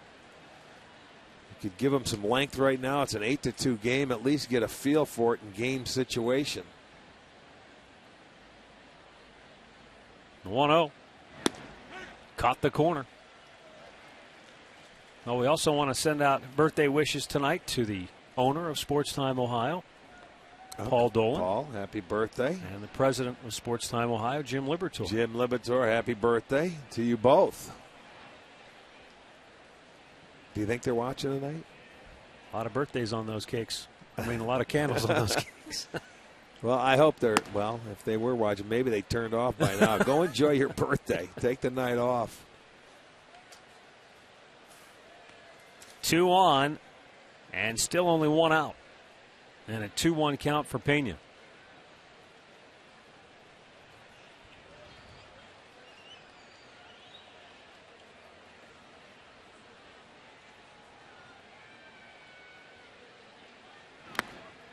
Cuts and foul, tips it.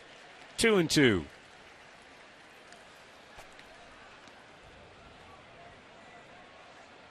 Well, for Nick, it's been a struggle. I mean, a command of his pitches, that was going to be the issue when they were calling him up from AAA this year. You know, they were a little concerned that if he could command the fastball in the strike zone.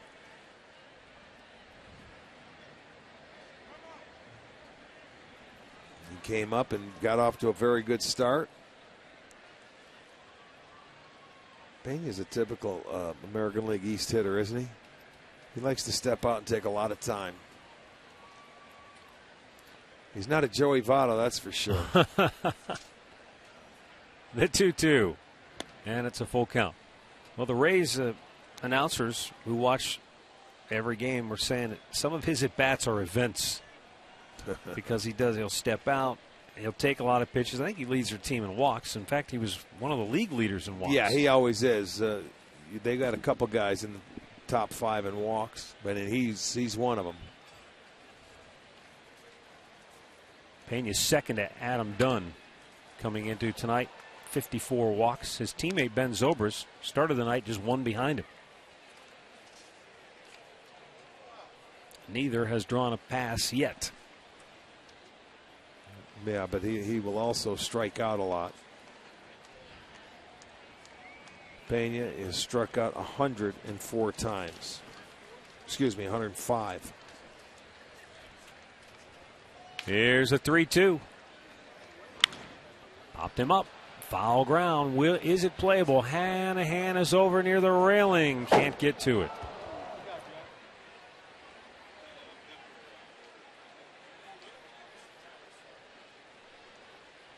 So we'll do it again at 3-2.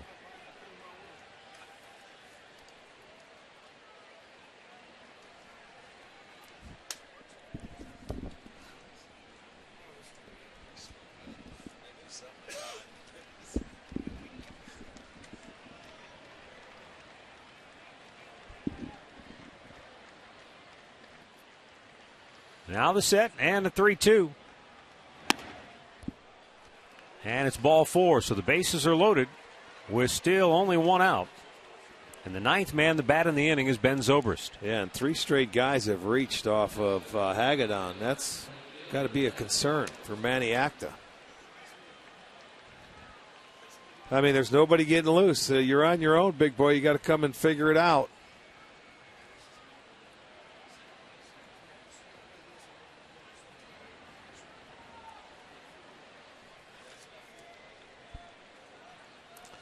Zobrist, a better hitter from the right side of the plate, a 271 average.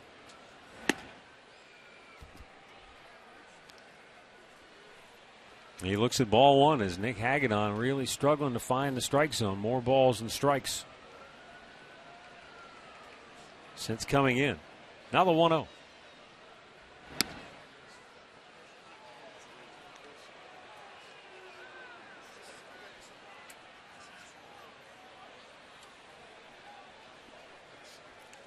You get in a situation like this where you've walked 2 in a row and the bases are loaded. And all of a sudden, that strike zone must seem like it's shrinking.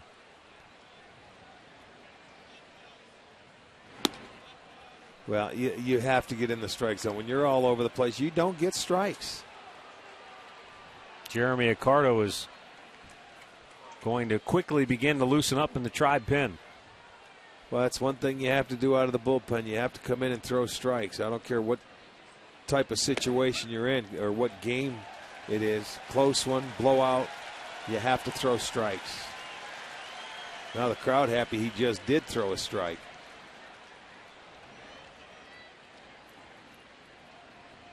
The 3-1. Hit deep to left. Damon back. Makes the catch on the warning track. Tagging and coming home is Elliott Johnson. And a 9-2 Tampa lead as Zobrist picks up his third RBI of the night. Give him 36 on the year.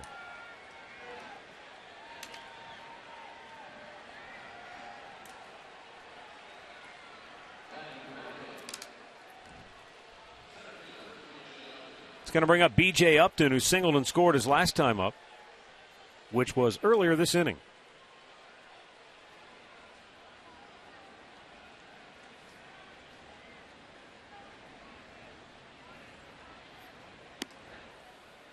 And it's up high for ball one.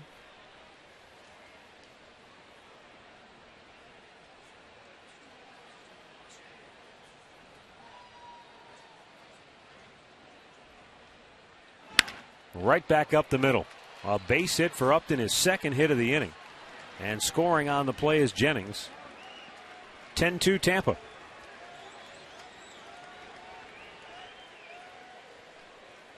And Scott Radinsky is going to take a slow walk to the mound. Yeah, once the floodgates open, boy, it's tough to close them. Yeah, they're going to let Accardo get up. They're trying to give Hagedorn a chance to get it going, but it has been a struggle tonight. First hitter he faced, Johnson doubled in the 2 runs. A couple of walks, sac fly, and then a single. Let's have a look at the AT&T trivia question. Why not? I've been waiting for it. 3 active players have been named to the All-Star team after starting the year in the minors. Longoria in 08, Ryan Vogelsong last Mike year, Trout. And Mike Trout this year. Okay. Would have never guessed Vogelsong, huh? I don't think Mike Trout will ever see the minor leagues again. I'm just going to go out on a limb. Well, you never know. It could be a rehab assignment. After an injury. Tommy's right down the sign. It's been a 24-minute inning. We know it's been a long one, pal.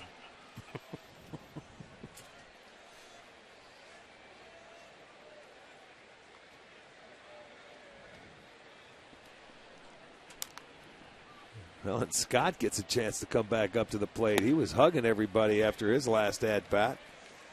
Finally broke an 0 for, what was it, 41 slump. Yeah, 0 for 41. Now, that's a long slump, but he did it with a home run.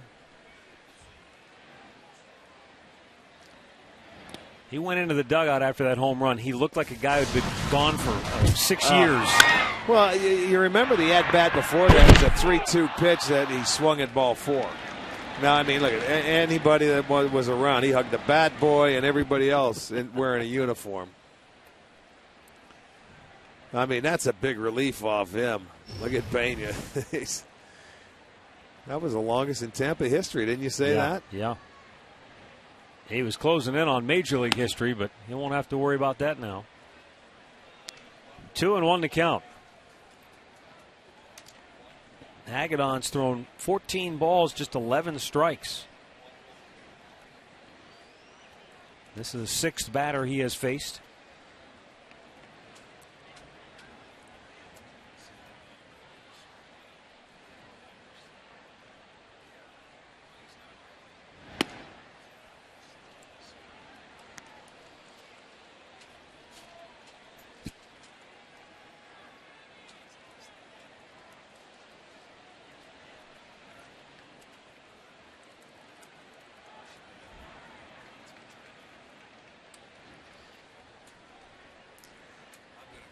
Hagedorn comes set, the 3-1 pitch. Luke Scott sends a towering pop. Right field near the line. Kipnis into foul ground. Backing up, and he makes the catch to end the inning. The Tampa Bay Rays blow it open here with a 6-run fifth. They lead it 10-2.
Bottom of the fifth inning.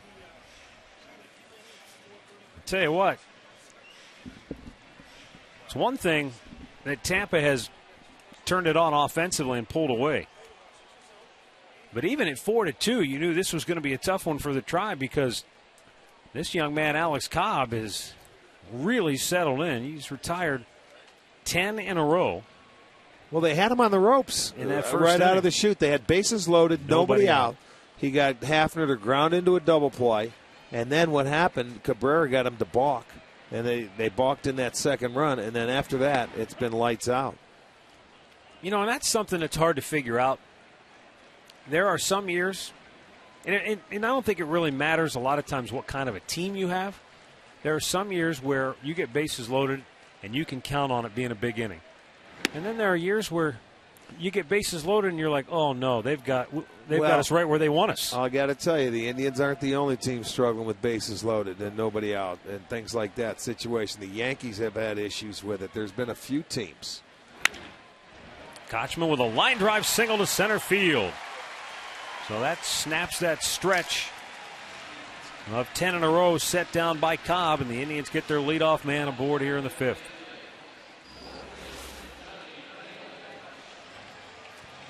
Well, it was off the plate. He just takes it by. It was a good at-bat. He stayed on it nicely. Drives it up the middle.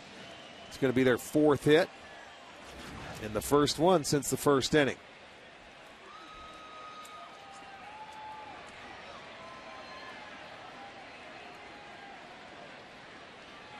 Johnny Damon takes a breaking ball for a strike.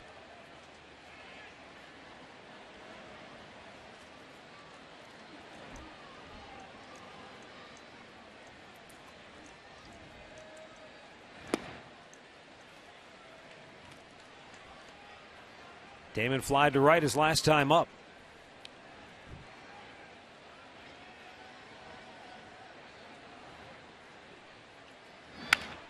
And that's out of play.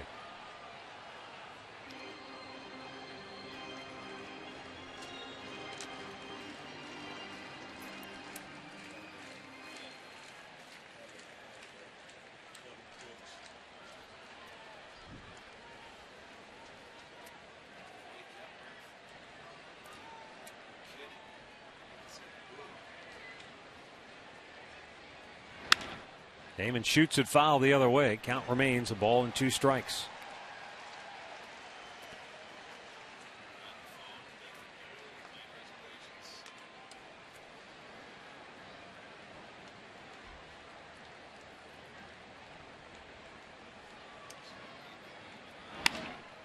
Hit on the ground to first, and Pena scoops it, goes to second for one, and the return throw not in time.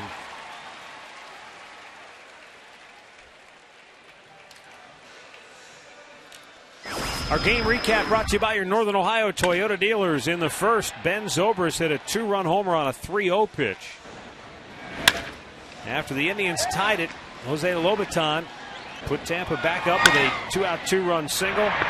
Rick Scott ended an 0 for 41 slump with a 2-run homer, and it's been all Tampa ever since. Find out about more than 30 Toyota offers available now at buyatoyota.com. Here's Jack Hanahan. Fouls it out of play.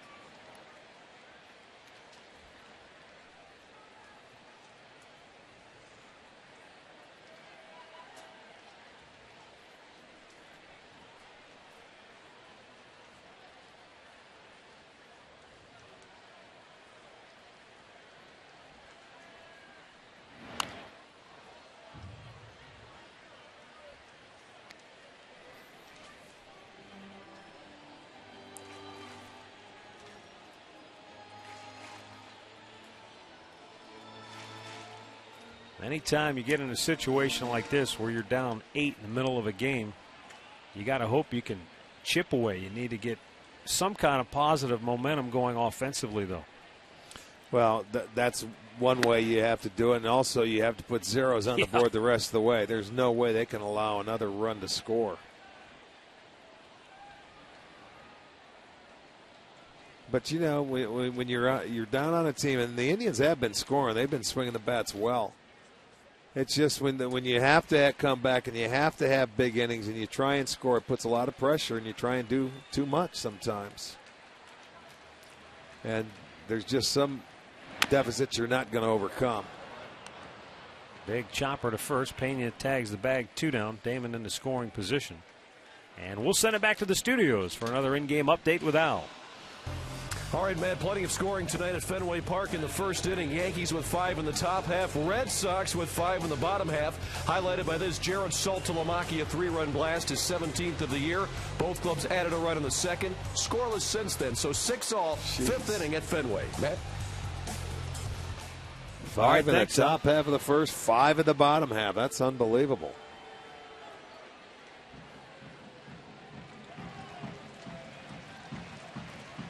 Shin-Soo Choo singled and scored in the first, struck out his last time up. And there's a ground ball single into center field. That'll get a run home. Johnny Damon comes around. He scores. Choo with RBI number 33 on the year. And it's now a 10-3 ball game.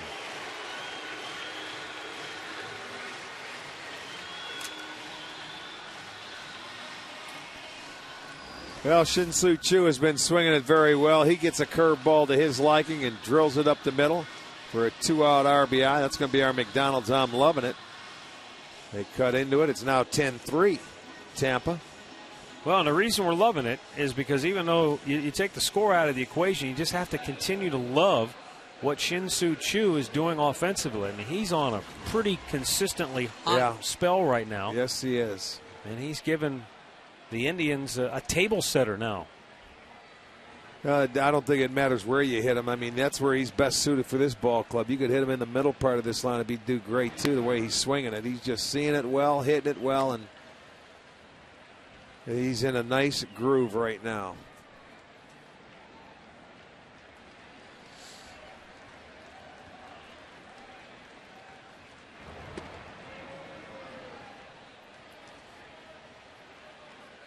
You know, for Choo, you look at him, he has 26 doubles. You know, to go with 9 homers, and he's scoring a lot of runs. He is. He's setting the table. I think ideally, Manny would like to put him in the middle part of that lineup if he could. But he's doing too well on the leadoff spot.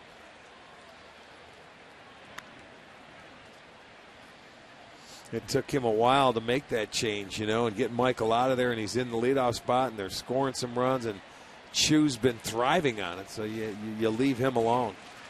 And that's when Cabrera went into the number 2 hole to have the switch hitters separate him and Kipnis. It's worked out well. Well, and Rick, it just seems to me that for better or for worse, unless there's some kind of a trade or some kind of an addition to the ball club, Manny Acta feels like Hafner and Santana, one of the two, they've got to be the guys to get it going offensively, or this club's not going to get it going, as Chu got caught in no man's land. And that's an ill-advised base running mistake when you're down 7 runs. 5 complete, 10-3 Tampa.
Today's $25 Indians Fun Money winner, Steve, and his cousin Peter. Peter from Australia, and my brother David. Everybody's here. We're all here.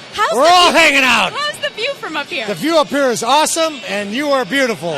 It's a great place to be on a beautiful night with my family. Absolutely. You guys can be a winner, too. All you have to do is buy tickets to sit out here in the Subway Extreme Fan Zone Subway where winners eat. Matt, Rick, back over to you guys. I'm surprised he didn't take the mic from Katie. He was fired up. He already has it. He's walking off with it. He's doing our next drop.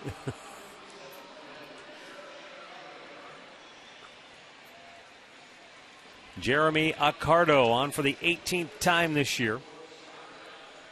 He'll be facing Brooks Conrad, Jose Lobaton, and Will Rhymes.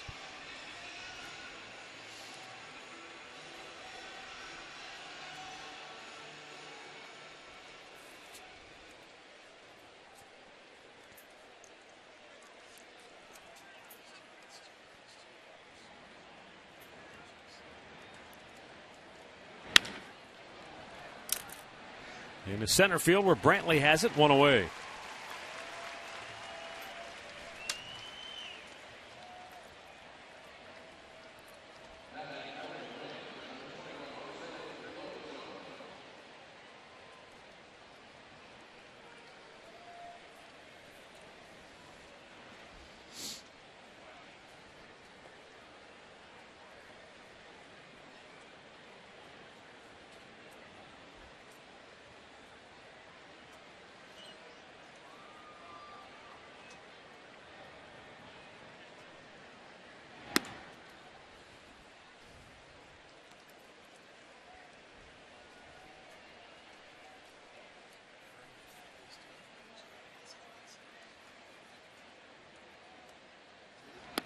Check. It's a called strike.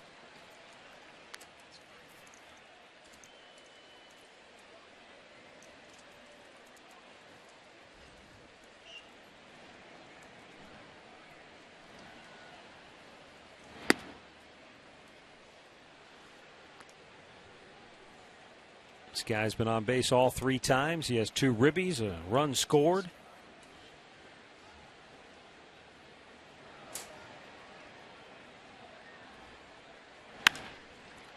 Rip foul.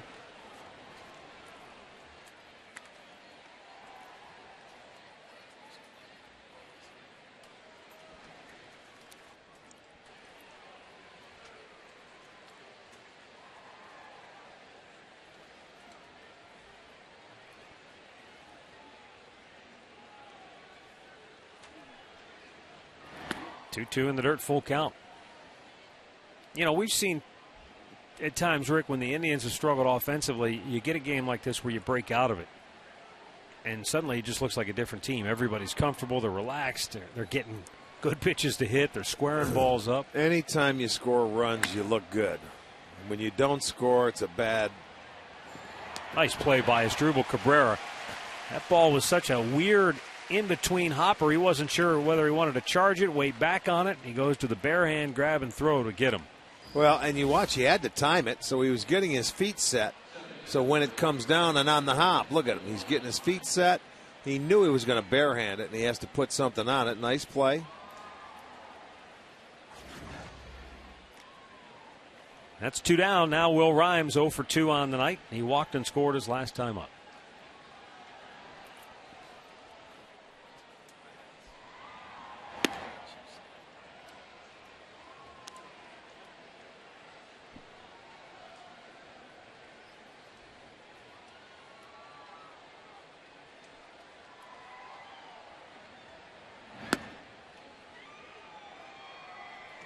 But a big night like this, too, doesn't necessarily,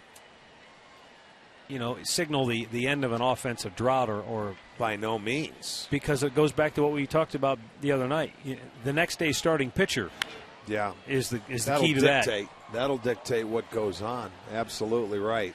Now, what it does do for you, though, is that, some of these hitters who have been struggling, it gives them some more confidence. Different perspective. Yeah. It makes you feel good about yourself. Hey, we scored. Luke Scott's going to go home tonight and say, I got a hit. He's got the 100-pound gorilla off his back. He's going to go out there and just relax. I mean, when you score, you have to. You have days like this. When you play 162 games, you're going to go through streaks where you're scoring a lot. And then you're going to have times where you can't score and you try and come out. But, you just keep battling. That's the way baseball is played. You can't live and die with every game. You play your heart out. You give your best and you see what happens. Hopefully you're in a game and you have a chance to win it. Tonight was not one of those games for the Indians. They weren't given a chance by a guy who's been so solid for them. I mean, he has been so good over his last 6 starts that you figure, okay, he's going to do this every time out. Well, tonight it wasn't the case. He struggled tonight with command.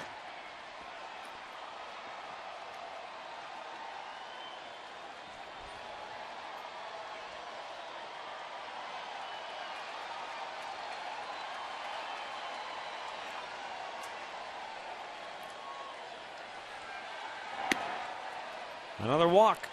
2-out base runner for Elliott Johnson now.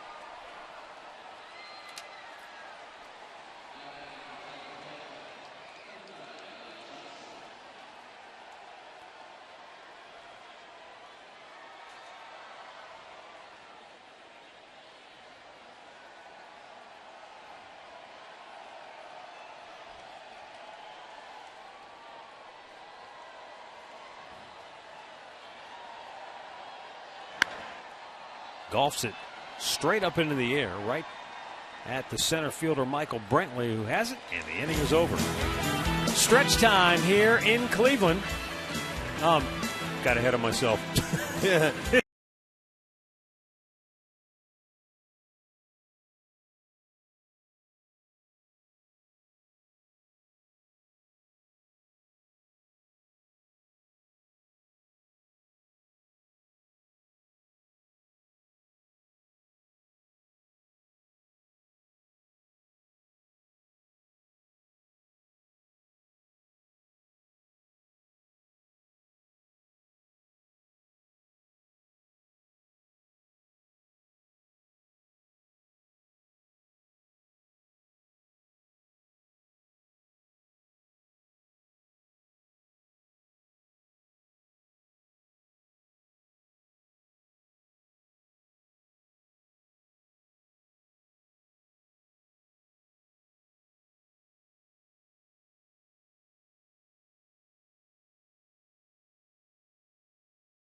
6th.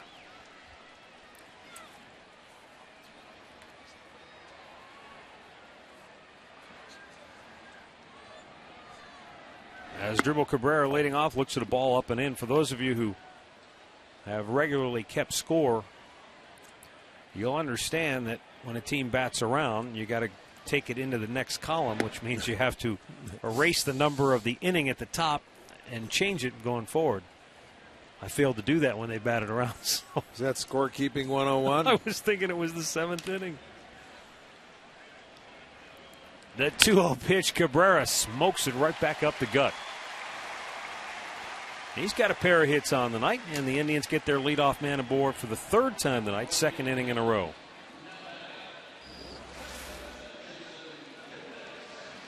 There you go. A pitch down, middle of the plate.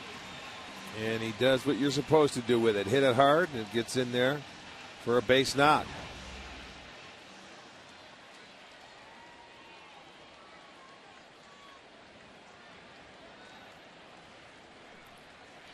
Jason Kipnis has walked and grounded out.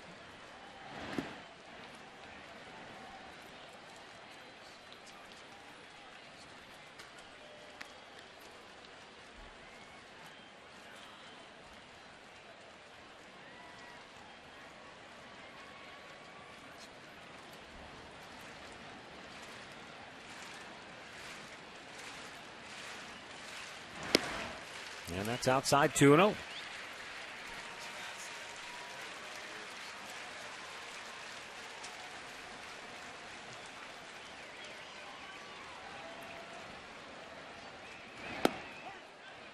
Call to strike, 2-1.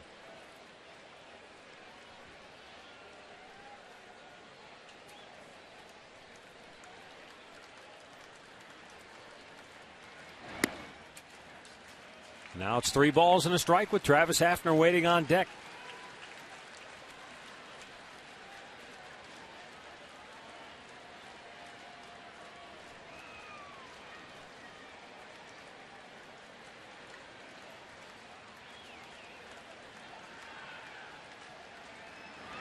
And it's ball 4. So anytime you're playing from behind, they want to give you some free base runners, you'll take them.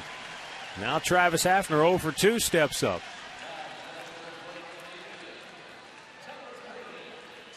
And out comes Jim Hickey, the Tampa pitching coach. 90 pitches on the night for Cobb, but that Tampa bullpen is about to go into overdrive.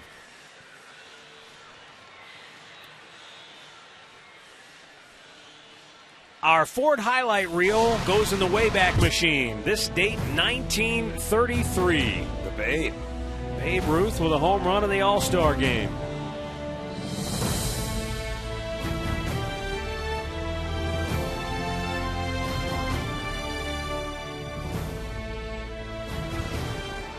That was the first home run ever hit in an All-Star game.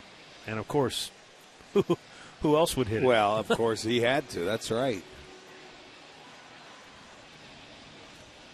Joe Madden doesn't strike you as the kind of guy who would get nervous necessarily with a big lead. But he's probably watching Cobb and looking at the pitch count and figuring he might be starting to tire a bit. Well, yeah, and it's been a hot, humid night, and he knows how he has been pitching recently. Hafner hits another tailor-made ground ball for a double play. To third goes Cabrera. And that wipes out a potential rally.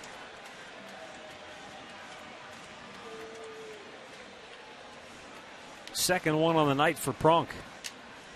He was up with the bases loaded in the first with nobody out. And he banged into a double play that really got Cobb out of trouble. He would balk in a run later in that inning, but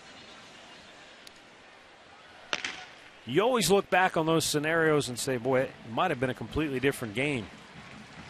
Because sometimes you can run a pitcher out in the first inning. Well, I give this young kid credit. The rookie, he battled. He stayed there. He was wobbling. They could have put him away, but Hafner was the big at bat in the first inning to get the double play ball. He gave him the second run with a balk.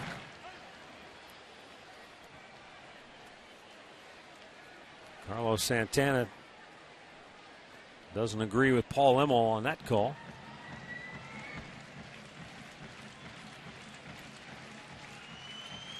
Cabrera at third. The 0-2 pitch up high.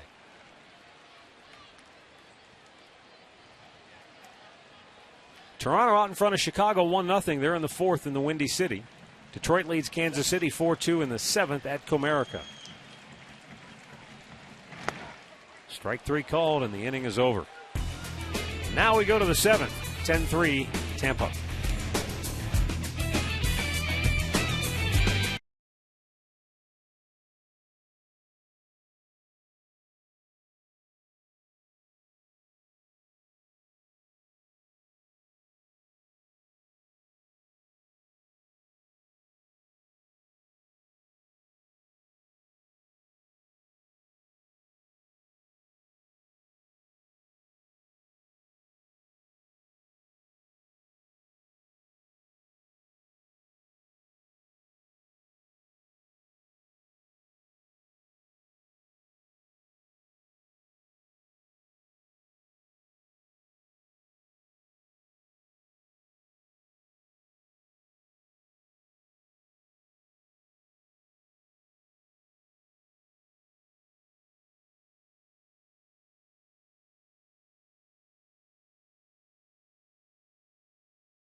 Right now is a great time to bring your whole family out to the ballpark, and you can do that right now with the KeyBank Grand Slam 4-pack, 4 tickets, food, 4 Indians caps, and parking, all for just $96. You can always add on a few more tickets if you need to.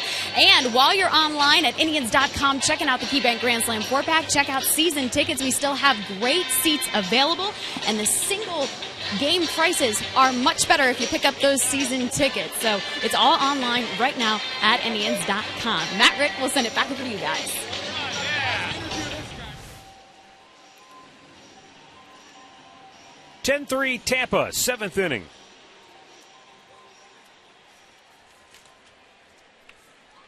Jeremy Accardo, who worked a scoreless sixth, will face the top of the order, Desmond Jennings. And it's outside for ball one.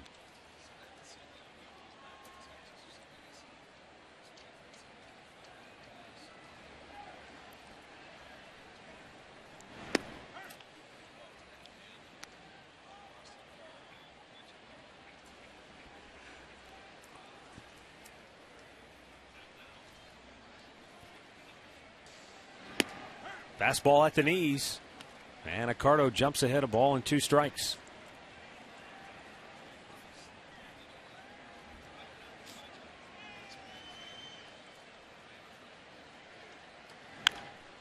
Fouled off.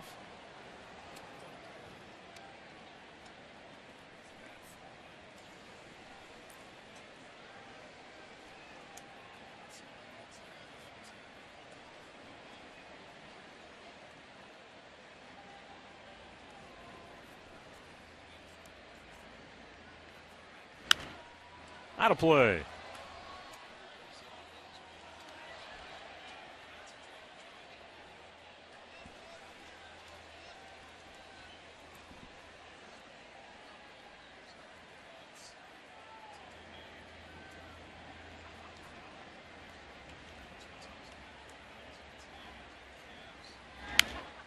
That's fouled away again.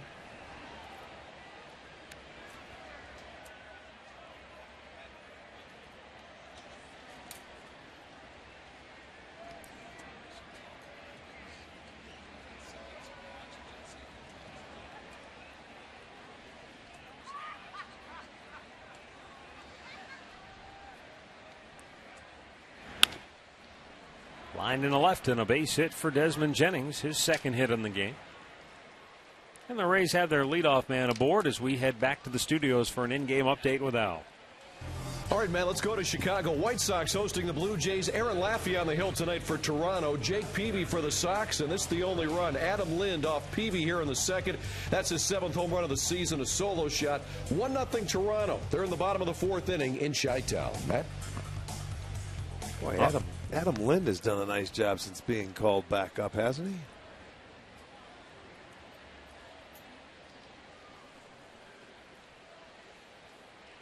We'll see Toronto coming out of the All-Star break.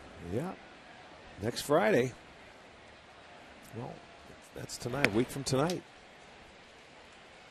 Carlos Pena, couple of hits tonight.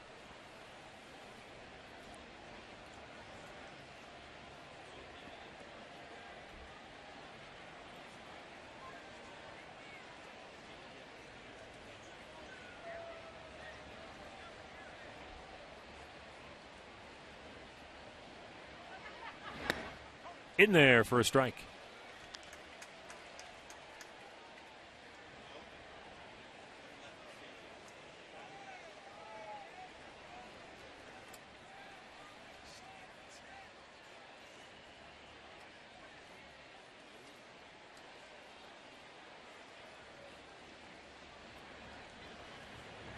Two-strike pitch, misses down and in. And the count now 1-2. Did you see the comments by Reggie Jackson that appeared in Sports Illustrated? I did not. About what? Kicked up a lot of chatter on the talk radio, obviously. He basically talked about the fact that with Alex Rodriguez having admitted that he used performance-enhancing drugs, he feels like it puts a real cloud around his numbers. And you have to really question whether or not he's quote-unquote Hall of Fame worthy. And he was quoted as saying, if someone like Rodriguez that has been linked to performance enhancers is voted into the Hall of Fame, he said, quote, if any of those guys gets in, no Hall of Famer will attend. Well, you can imagine what that did, because Jackson still holds a title with the Yankees organization. And Alex Rodriguez and he are now they're at odds. Yeah, I mean, and apparently they're good friends, but Rodriguez was quoting after this story broke saying, quote, with friends like that, who needs enemies? Oh, boy. So I guess Reggie spent the day in Boston trying to repair the damage, talking to A-Rod. Tough to do when you've already went out public and it's written. Yeah. 5-6-3 double play.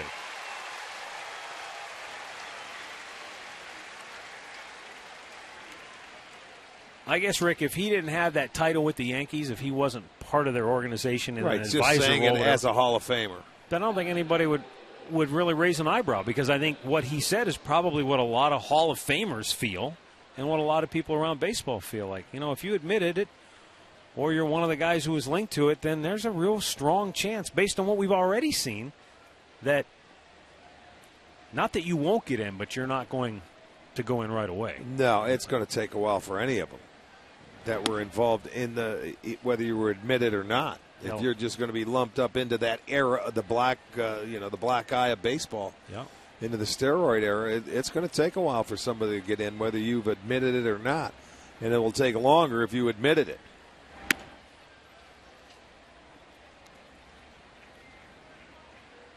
I mean, there are some people who say, look at A-Rod, you look at maybe a Roger Clemens and say, well, even without that stuff, they're probably still, based on the numbers that they were putting up before that era, really ballooned things out of proportion. And yet still, I don't think those guys are going to get the benefit of the doubt. They probably won't, and it all depends on who's voting. It's going to take a while and to see what comes out in the next 5 or so years, to the media and the knowledge of it. There's a walk to Zobrist. But Reggie Jackson, his comments, though, bring up an interesting element to the story that I hadn't really thought of when we talk about this whole subject of, should these guys be in the Hall of Fame? Will they get voted in? And that is, What about the guys who are already in the Hall of Fame, especially the old school hardliners who didn't use that stuff and didn't even know anything about that stuff? Bob Feller was very outspoken about, guys who cheated. He was very adamant about Pete Rose. Hey, he broke the rules. He knew the rules. He doesn't belong in the Hall of Fame. So I think a lot of those guys probably feel just like Reggie does. I'm sure they do. I guarantee they do. I mean, from anything you've heard from any of them, if they have made a statement, it's totally against it. Swing and a miss by Upton. 1-1 to count.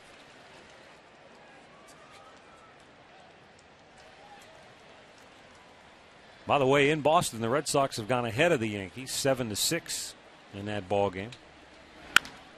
Upton with a line drive single into center field. Stopping at second base is Zobrist with 2 down here in the 7th.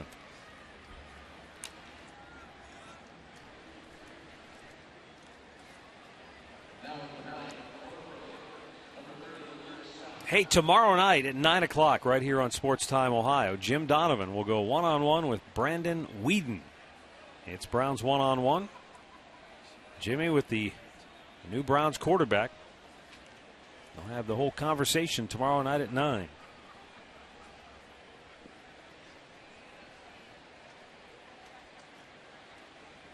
Got a chance to meet Brandon when he was here at the ballpark with the Browns rookies.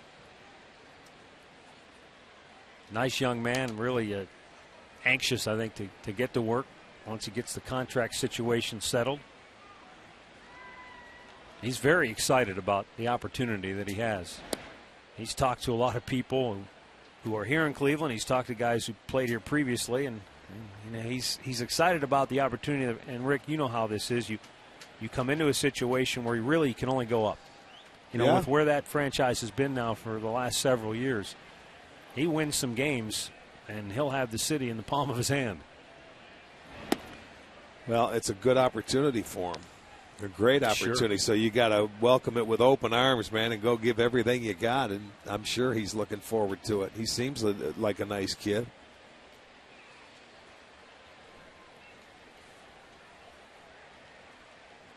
Two on, two out. 2-0 pitch to Luke Scott. Swung on and missed.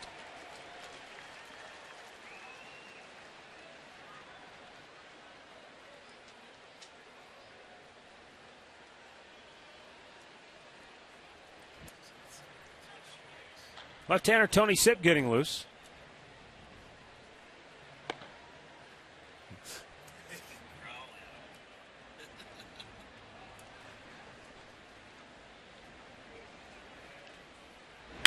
Scott drives one deep left field. Damon back on the track. Makes the catch to end the inning. Now it's time for the 7th inning stretch brought to you by the Cleveland Clinic. Join the free walking program, Let's Move It, Mondays at Progressive Field and Cleveland Metro Park Zoo. Visit letsmoveit.org for more information.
get overstuffed at Panini's Bar and Grill.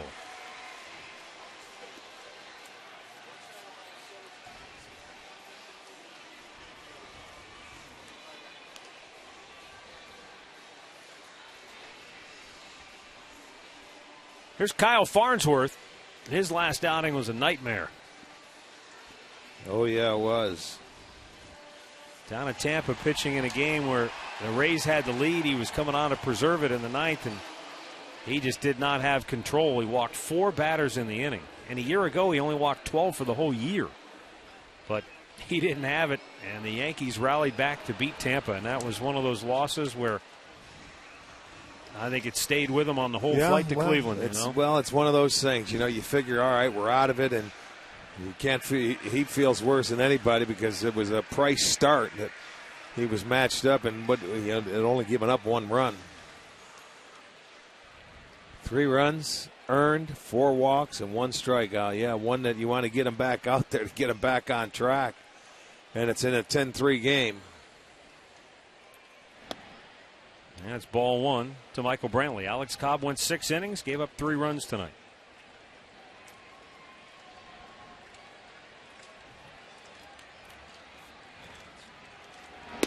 Farnsworth fires a strike in there.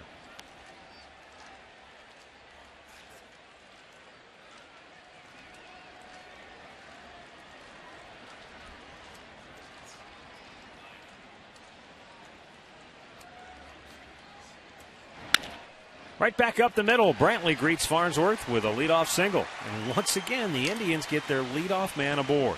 3 straight innings and 4 times in all here tonight. That doesn't surprise me with Michael. He finds a way to get on base sooner or later. 3rd time up, he's going to find a hole. Keeps his streak going now to 8 games and make it 38 out of 41. Very impressive as Casey Kochman comes up now, 1 for 2 on the night.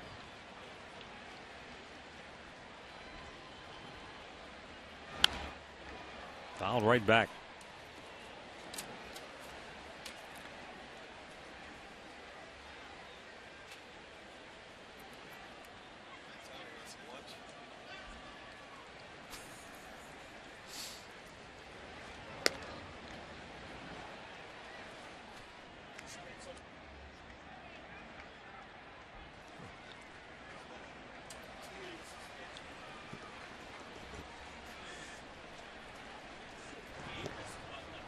Gets away from Pena. Brantley will hold right there.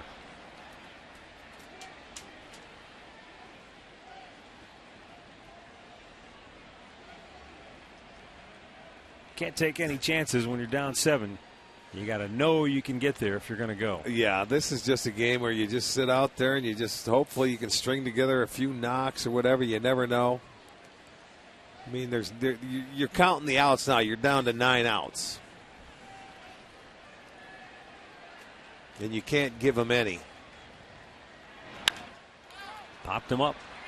Out goes the shortstop Johnson. 1 away. Back to the studios once again. Here's Al. All right, Matt, in Detroit, the Tigers use the long ball to break a 2-2 tie here in the bottom of the 6th inning. Delman Young with the runner aboard launches this one out to left, his 8th of the year. Detroit takes the lead 4-2 behind Drew Smiley. They're in the 8th inning now in Detroit. Back to you. All right, thanks, Al.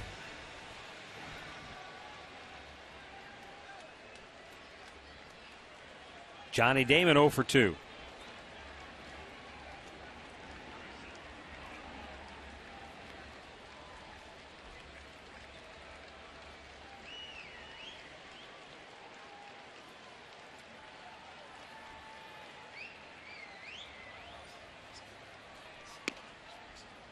Missed inside with it.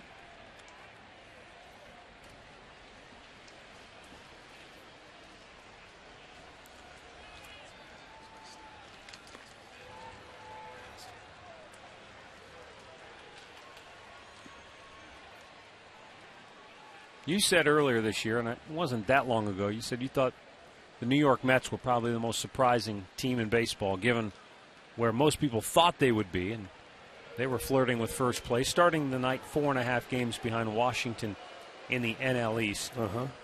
You still think they're the most surprising team of the year so far? Maybe for me. Yeah, I think you can throw Washington in there, but you knew Washington was a pretty decent team that had some talent.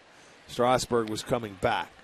But for me, the Mets, you thought they were in a shambles. You knew nothing about them. The thing I like about the Mets is that their story is they've got a lot of homegrown talent. And at one time this year, they played everybody with it from in their organization or draft picks. And I like that.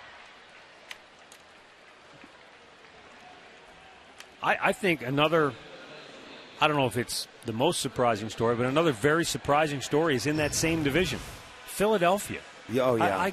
I would have never thought we'd be sitting here heading towards the All-Star break, and they'd be 10 under 500 and 13 games behind Washington. I think that's why those two teams are up top, is because they've been such a bust. Halladay hurt. Lee doesn't get his first win to July 4th. And, that is a big story, too. They have been a bust, even though they've had their injuries. And the big man, Ryan Howard's back tonight playing for them. Got a couple of hits, but they're down 5-zip. And they haven't scored. They're shut out in the ninth. It was zip going into the 8th, and Atlanta dropped a 5 spot on them. Jonathan Papelbon blew a save last night for Philly. Yeah, it's just not their year. Well, it's only half a season, but I'd have to say Pittsburgh's a pretty good surprise, too. Well, and they were just about in the same spot last year at this time. Hanahan pops it straight up. Out goes Rhymes. Drops the ball. Brantley stops at third, and the Indians keep the inning alive. You just had a feeling the way he was going out on that ball, he didn't look real sure of himself. Well, I mean, he had the beat on it. He it looked like he took the right route. And you'll see, he's got it. He calls for it, and then he slows down. And he took his eye off it, maybe. It almost looked that way, didn't it? Either that or when he put his glove up, his glove blocked his view, and he closed it too quickly. It just pops out. I mean, that's a play. Look at him. He's looking at his glove. So that's an error. Well, if you ever wanted Shin-Soo Choo to get into one, this would be a great time. He drives one to deep center. Back is Upton. He's got room, though, and makes the catch. Tribe strands a pair, and we go to the 8th, 10-3 Tampa.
Well, we go now to the 8th inning, 10-3 Tampa. All kinds of changes now for the Indians. Tony Sipp will be the 4th Indians pitcher to work tonight. 32nd appearance.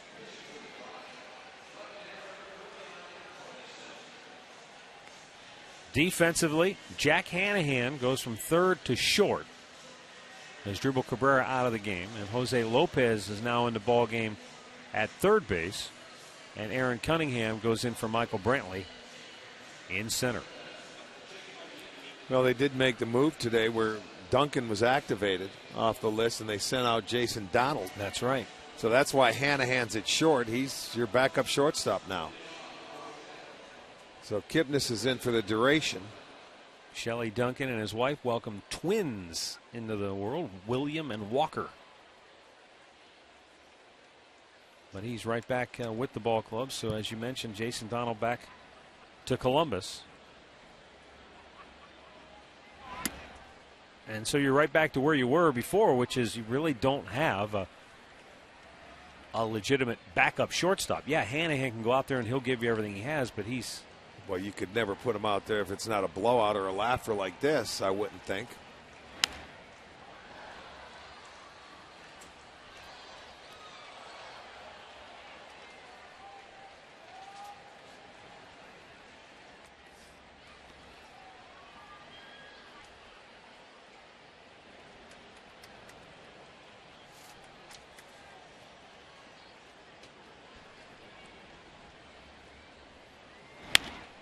Hit to third. Lopez, nice backhanded stop. Long throw across on the money. How's that for a tester? Right off the bench. No doubt about it. Go to the line, stab it, throw a dart. You know, they always say you better be ready because you can't hide. Our in-game box score brought to you by your Northern Ohio Hyundai dealers. Visit northernohiohyundaidealers.com today, and well, hey, they've had a great night swinging the bats. They got after it early and often. They scored 2 in the first, 2 in the third, and a whopping 6 in the 5th. Yeah, and they still left 10 on base. So you're right. It's been an explosion for them. It's been a long time coming. Masterson was kind of bobbing and weaving from the outset here tonight, and he got through the 4th. He had already stranded 5 runners through the first 4 innings, and then into that 5th inning, the roof just fell in on him.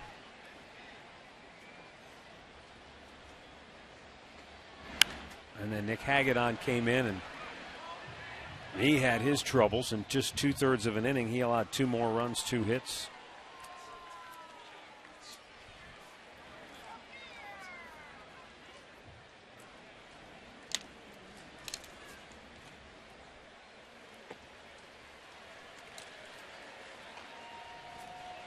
Wade Davis getting loose down in the Rays pen.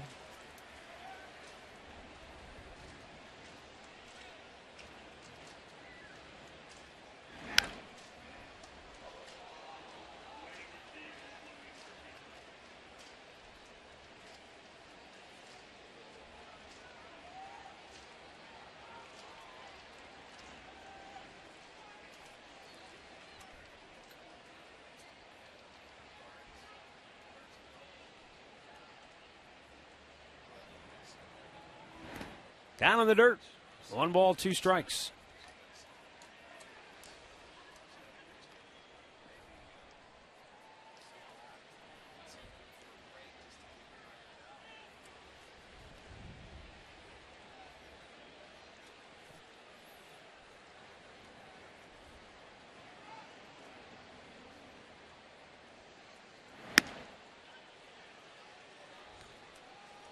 Two balls and 2 strikes.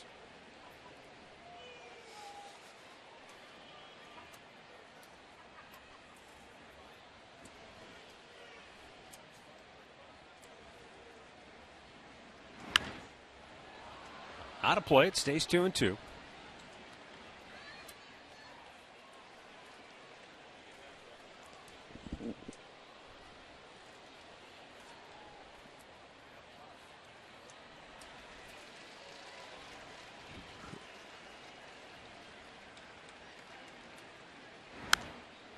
Another foul ball.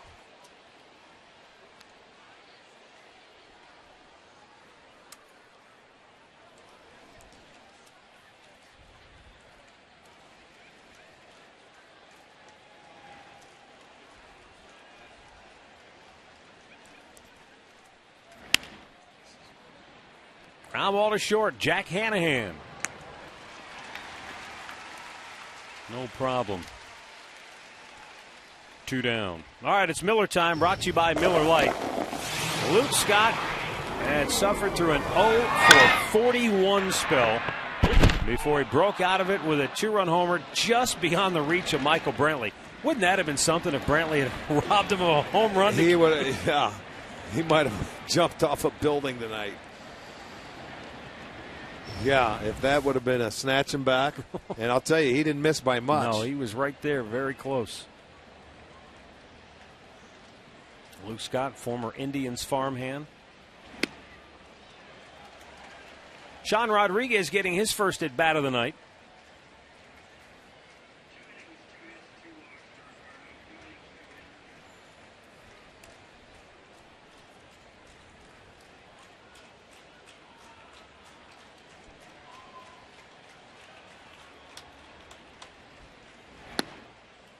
The last 3 years, Tony Sipp has posted ERAs of 3.03, 4.14, and 2.93. So it's been very puzzling and frustrating for him and for the Indians to watch him struggle as he has this year, logging an ERA over 6 coming into this one. Well, for me, at one point in time, he forgot about his changeup. You know, it was and a lot of the fastballs he left middle of the plate. It was something you have to work your way through and battle your way through. He's given up a couple of long balls that have hurt. But the one thing, if you get off to a rough start sometimes and you're coming out of that bullpen, it's tough to, you know, it takes a while to lower that ERA if you're stuck into it or you're looking at that. You just got to focus on the game at hand and forget about what you did the last time. And most guys are good at that out of the bullpen. Good inning for Sipp here. 1, 2, 3, go the Rays.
Indians without a home run so far tonight, but when they do hit them out, Rick and I donate each $5 to the Gathering Place, while Great Clips donates $50, and our season total at $4,500. Great needs, great deeds, Great Clips. Wade Davis coming on now to work for the Rays, and Sean Rodriguez takes over at second base.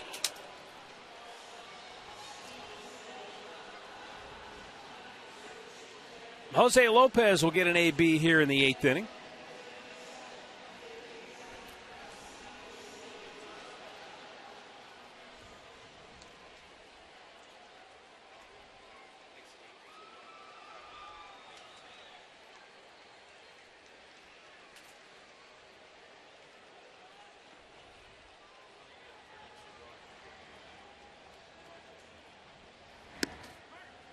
you know, watching this game and the way it's played out here, I was thinking about the other night when Chicago abused Texas. What was it, 19-1 or 19-2? 19-2, yeah, where they had 21 hits. And Ron Washington, the Rangers manager, said afterwards, he said, you know, it's one game. Yeah, nobody likes to go through a game like that, but he said, whether you lose 19-2 or 2-1, it's still a loss. And it's one out of however many you're going to lose during the season. That's so true. I mean, it's good maybe for the confidence, but they did back it up, come back and had 2 one-run wins after that. Chicago did as well. Yeah, you don't take anything away from Chicago, but you know, when you're on and you've been on the wrong end of a lot of these in your career. Sure. But it's not like you go in the clubhouse and you're, oh, woe is me after a game like this. It's a loss. You know what? Get it out of your system. Lopez launches one to deep left center field. Upton is back, reaches up, can't get it. It's off the wall for a double for Jose Lopez.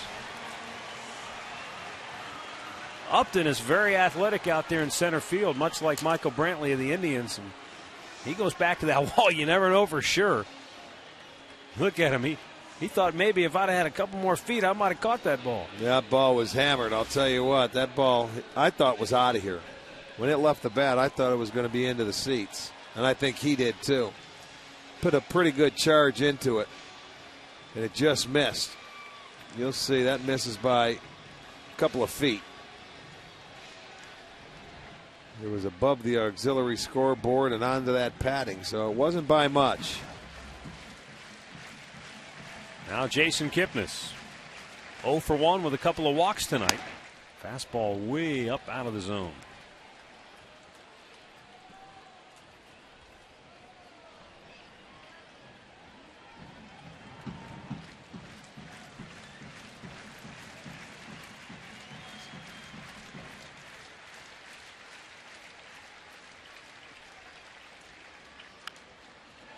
To me, Rick, and I don't know, maybe you can speak to this. It always seemed to me that, a blowout loss, it is what it is. You know, you have games where you don't play well, and the other guys, you catch them at the wrong time. We just had a couple of them in Baltimore for this. The ones to me that would maybe be harder to swallow or take a little longer to get over that night are the ones where you've got it won and it somehow slips away in the ninth inning, or something weird happens and you go from we've got this game to, oh my gosh, how did we lose that game? Yeah, it's it's all part of the process. When you're down there, you're in the trenches every day. You see it all. You see blowouts. You see games, close scoring games. You see giveaways a few times a year. You're going to give a couple away, and then again you're going to win a couple that are given back to you. So it's really it's all part of a long year that you have to maintain. You have to stay positive. You have to forget about certain things and move on. Kipnis fouls up the first base side. Right now, this is a game where I'm sure Justin Masterson's going to go back and think about, boy, I didn't have it, and what I did that I couldn't keep my team in it, because it's the first time he didn't keep his team in it in a long time. Offensively, they tried to come back early, and then Tampa just continued to add on, and this is a team that hasn't scored, so it wasn't a well-pitched game. It's really been a bad baseball game watching it, sitting back. A lot of foul balls, and they've walked a number of times. It hasn't been a good one to watch. Kipnis with a line drive single into center field. That's going to bring Lopez home. No, he'll stop. I'll tell you, Upton got to that quickly and uncorked a perfect throw to the cutoff man. So Lopez slammed on the brakes when he got to third. Yep, the Indians once again. How many times tonight? That's 4 straight innings. They've had their leadoff man aboard, and 2 out of those 4 they've had their first 2 on with nobody out. Third time in the game they've had their first 2 on with nobody out. Down 7 here in the 8th. Travis Hafner has had a miserable night, basically. He is 0 for 3. Bases loaded, nobody out in the first. He banged into a double play. 2 on, nobody out in the 6th. He hit into a double play, and he is also struck out looking. He'd like to make amends for that right here. Keep the pressure on Wade Davis. Up high, ball 1.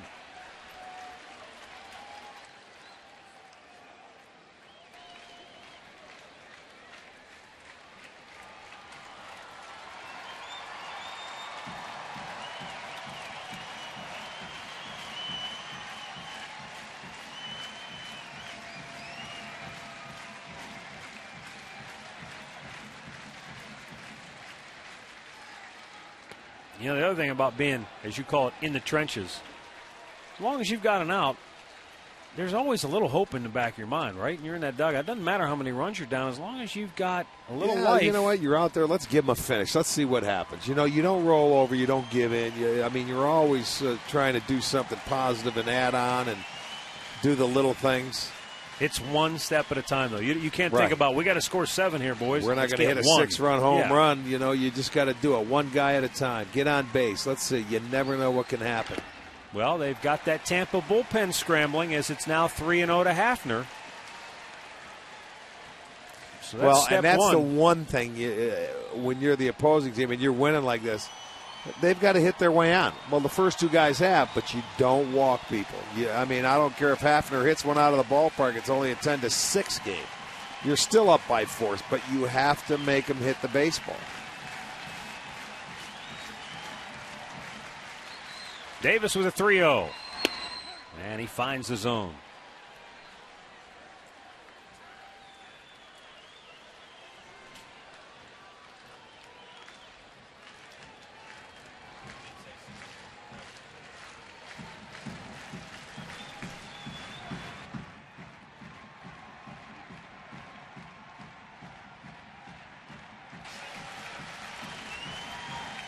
Lopez at third, Kipnis at first, and the 3-1 to Hafner.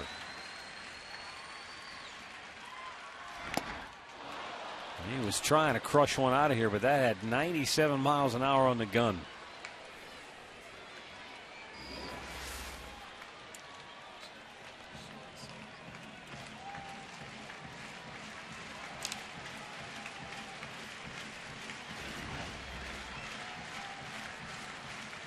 After missing on 3 straight, he has come back with 2 absolute lasers to run the count full.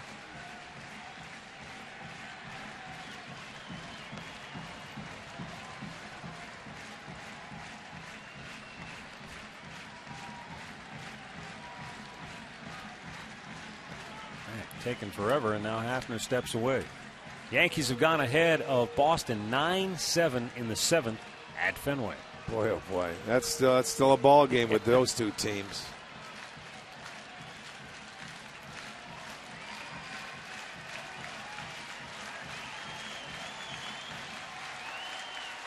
Here's a 3-2, a throw to first instead. Where does he think he's going? It's a 7-run game. I don't understand. Your job is to get the hitter out. You know, a lot of times throws to first are called from the bench. That had to be just nervous energy on his part. Maybe didn't have the conviction in that pitch and wanted to think about it some more. Why would they throw over there in a 7-run game? I don't understand it. I don't think they did. No, I think it was him. The starting or the guy on the hill. Hafner strikes out. We go back to the studios for another in-game update with Al. All right, Matt, the White Sox have broken through against Aaron Laffey. They put up 3 in the 5th inning. Kevin Youkilis, an RBI single. A.J. Pierzynski just homered in the 6th. So the White Sox have erased a 1-0 deficit. They lead Toronto now 4-1 on Chicago's South Side. Matt? All right, Al, here's Carlos Santana, 1 for 3 on the night. Couple of strikeouts.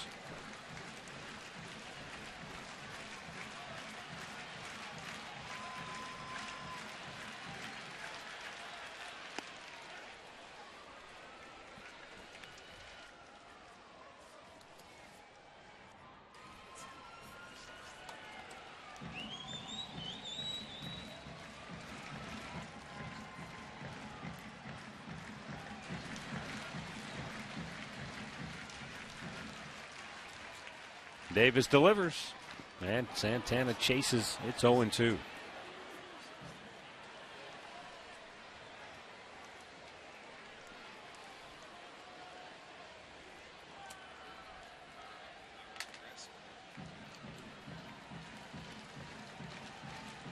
Boy, how quickly it can change. You go from 2 on, nobody out, a 3-0 count on Hafner, thinking one more out of the strike zone, and you got the bases loaded with nobody out. Instead, Davis comes back with 3 straight strikes to get him, Now he's 0-2 to Santana.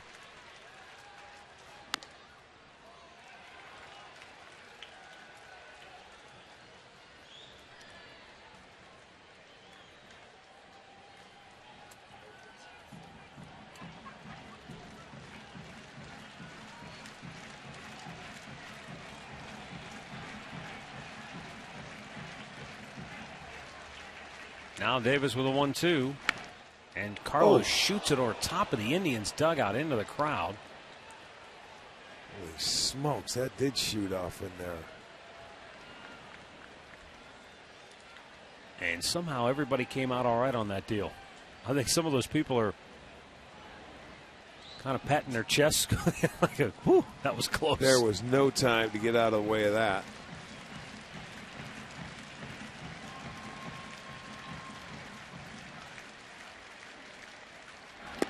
Down on the dirt, 2 balls, 2 strikes.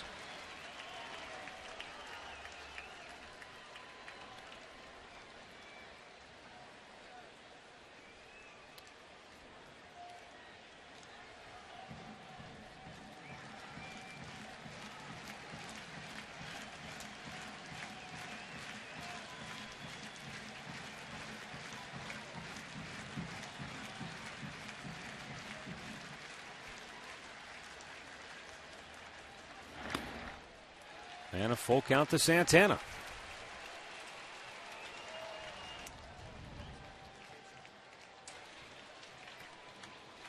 This guy's got a terrific arm, but obviously his command is an issue. It comes and it goes. Adam down 0-2. Santana back to a full count. Still only 1 out here in the inning.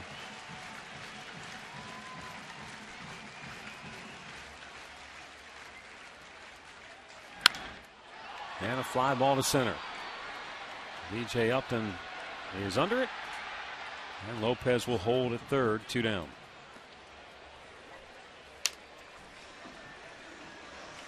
It's going to bring up Michael Brantley, who is 1 out of 3 on the night.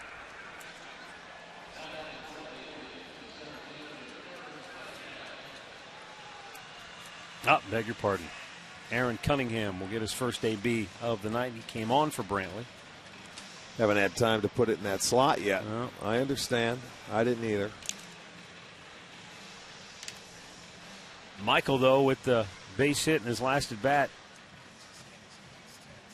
has hit 38 out of his last 41 games. Cunningham now is hitting 3 straight games, 3 for his last 6 offensively.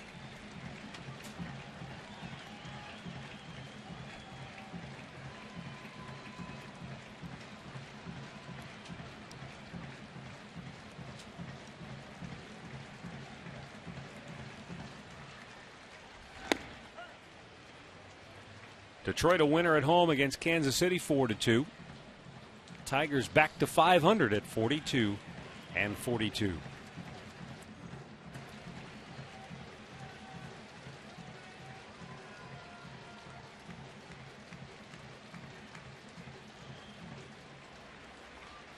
Curveball outside, 1-1.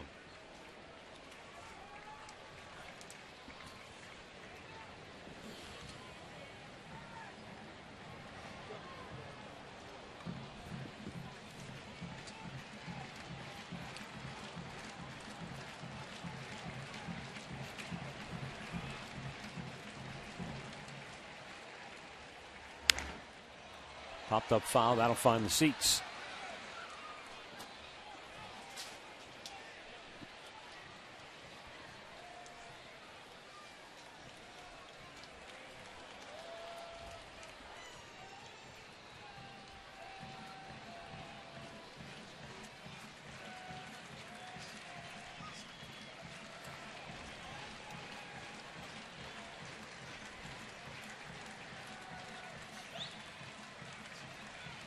A 25-pitch inning already for Wade Davis. 2 on, 2 out.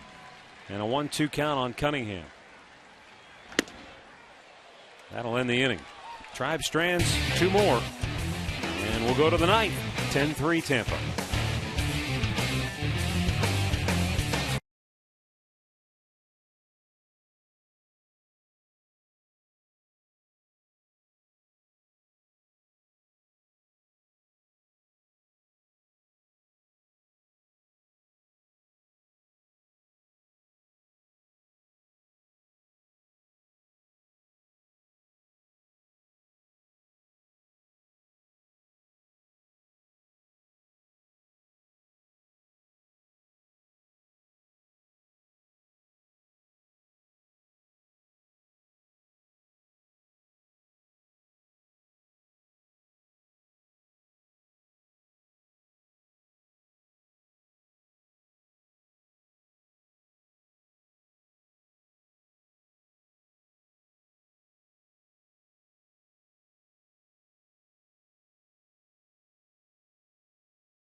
Tribe fans, unfortunately, have been frustrated tonight. The Tampa Bats took them out of it early, and the Tribe's attempts to make a run here in the last couple of innings have fizzled. Our AT&T U-verse news and notes tonight. Luke Scott, his 2-run homer in the 5th, snapped his 0 for 41 slump, the longest streak in Rays history. And he was closing in on baseball history. The longest skid ever was an 0 for 46, and that was set, believe it or not, at the end of last year by Eugenio Velez. Played with the Giants and the Dodgers. He broke the previous record of an 0 for 45 that was shared by Bill Bergen of the Brooklyn, I don't even know how to say this last name, Superbas? The Brooklyn Superbas of 1909. Wow. Also, Dave Campbell, who played with the Padres and the Cardinals in 73. And Craig Counsell in 2011 also had an 0 for 45. Wow. So think about that.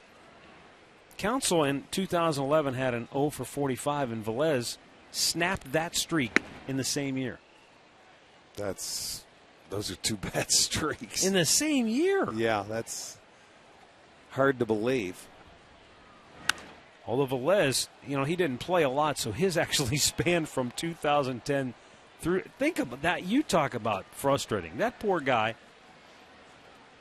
his span from July 20th of 2010 through the end of last year.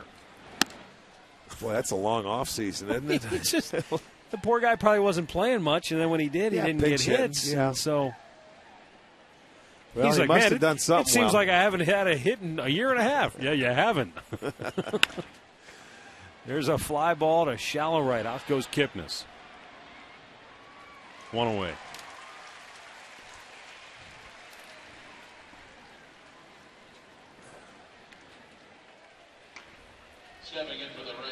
Burke Badenhop loosening now for Tampa. Esmail Rogers will now deal with Desmond Jennings, who has 2 hits, 2 strikeouts, a walk, and 2 runs scored.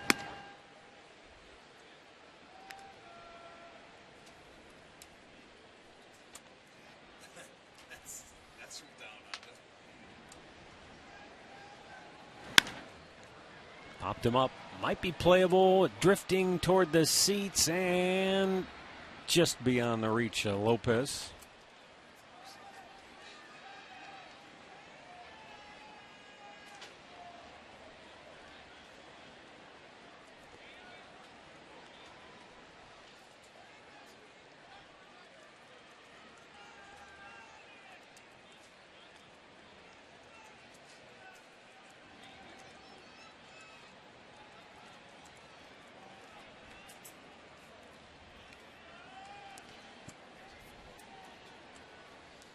Here's a 1-1.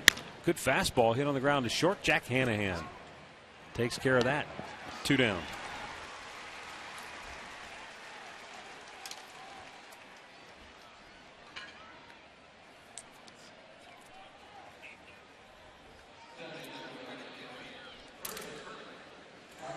Going to bring up Carlos Pena.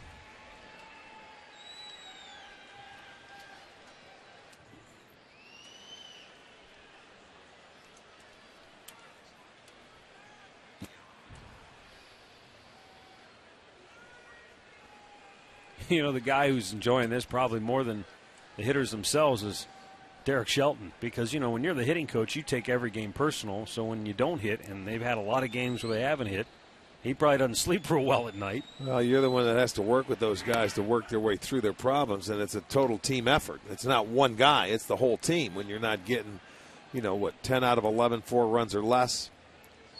I mean, it's something that you got to come to the ballpark. The sun's going to shine the next day, and you wake up, and it's a new day, and start over again. And you hope for a day like this. Now we'll see how they come back tomorrow. Ooh, Pena smoked that right off his front leg. And he doesn't have that big shin guard unless he's got it underneath his pant leg. I don't think so. Ooh, up right the top of the foot. Yeah.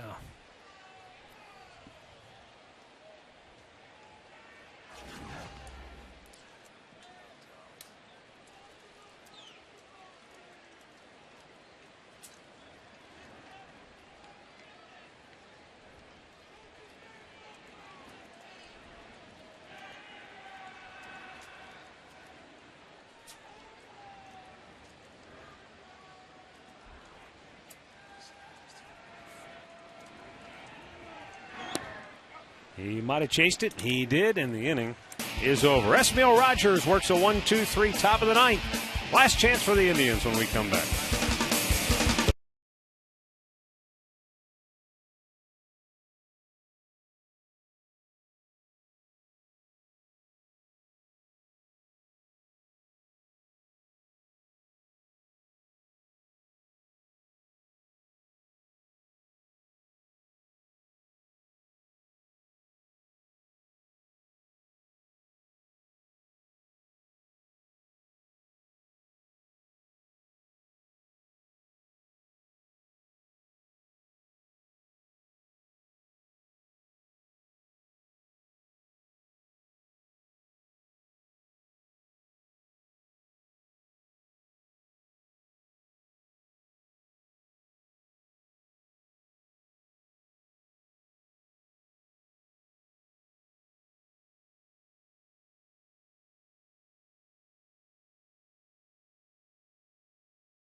And Burke Badenhop on now to pitch for Tampa.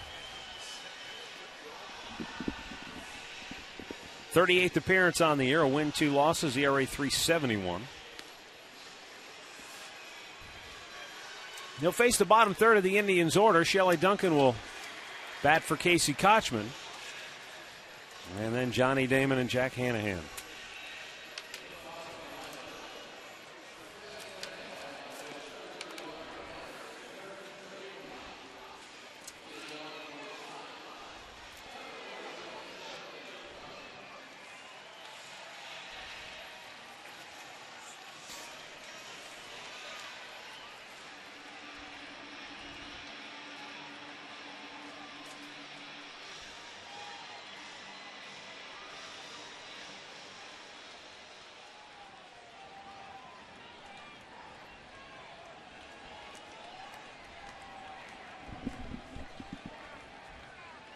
And a fastball strike to Shelley Duncan.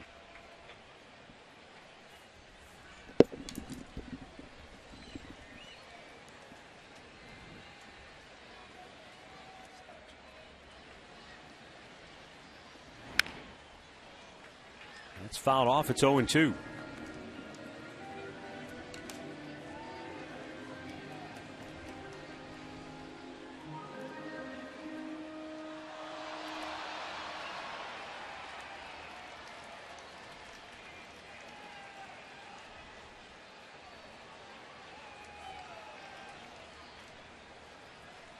Badenhop fires.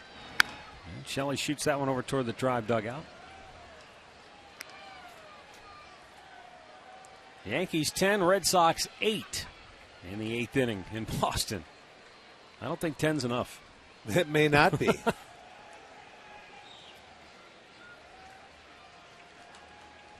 remember they had that game earlier this year. Boston was leading 7-0 going into the 6th, and what was it, 15-7? Remember they came back with a Saturday game? You'd never know when those two teams get together.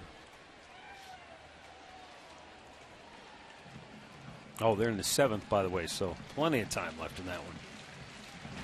Duncan with a broken bat grounder to the hole between short and third, but with the shift on, an easy play for out number 1.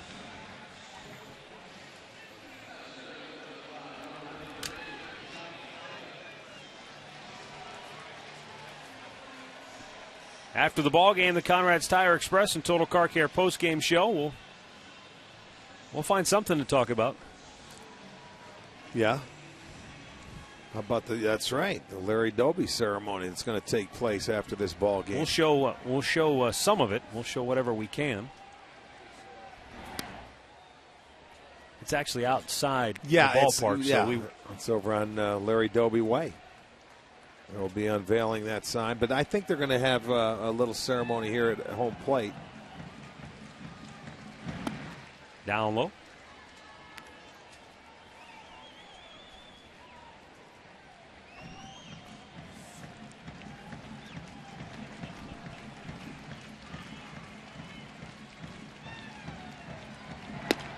And a strike is called. It's 2-1.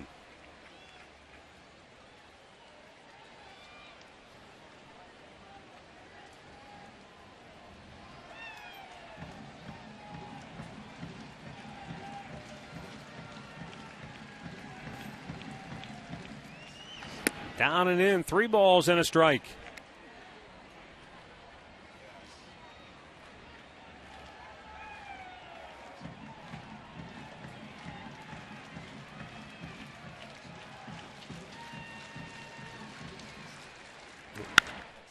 Duncan drives one high and deep down the right side, but foul.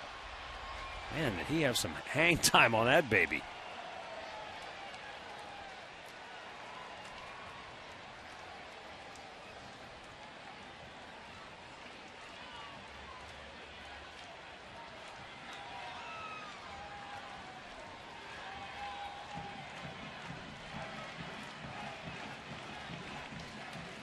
And the payoff pitch, loop to left. There is Jennings, 2 down.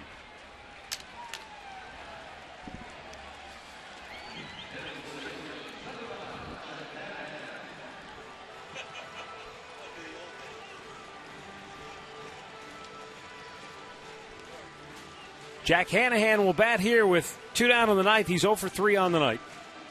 And 0 for 5 in the series.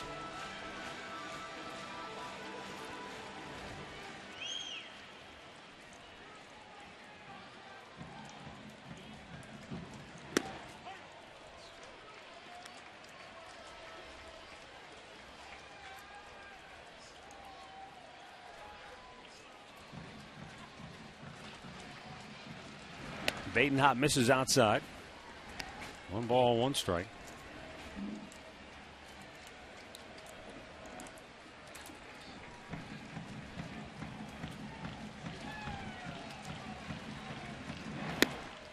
And that's down and in, 2-1.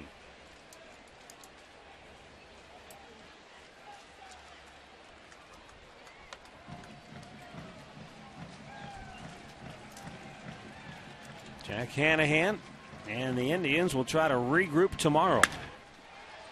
Drives one to left. Back is Jennings. He's got it, and the game is over. Tampa, convincing. They win it by a final score tonight of 10-3.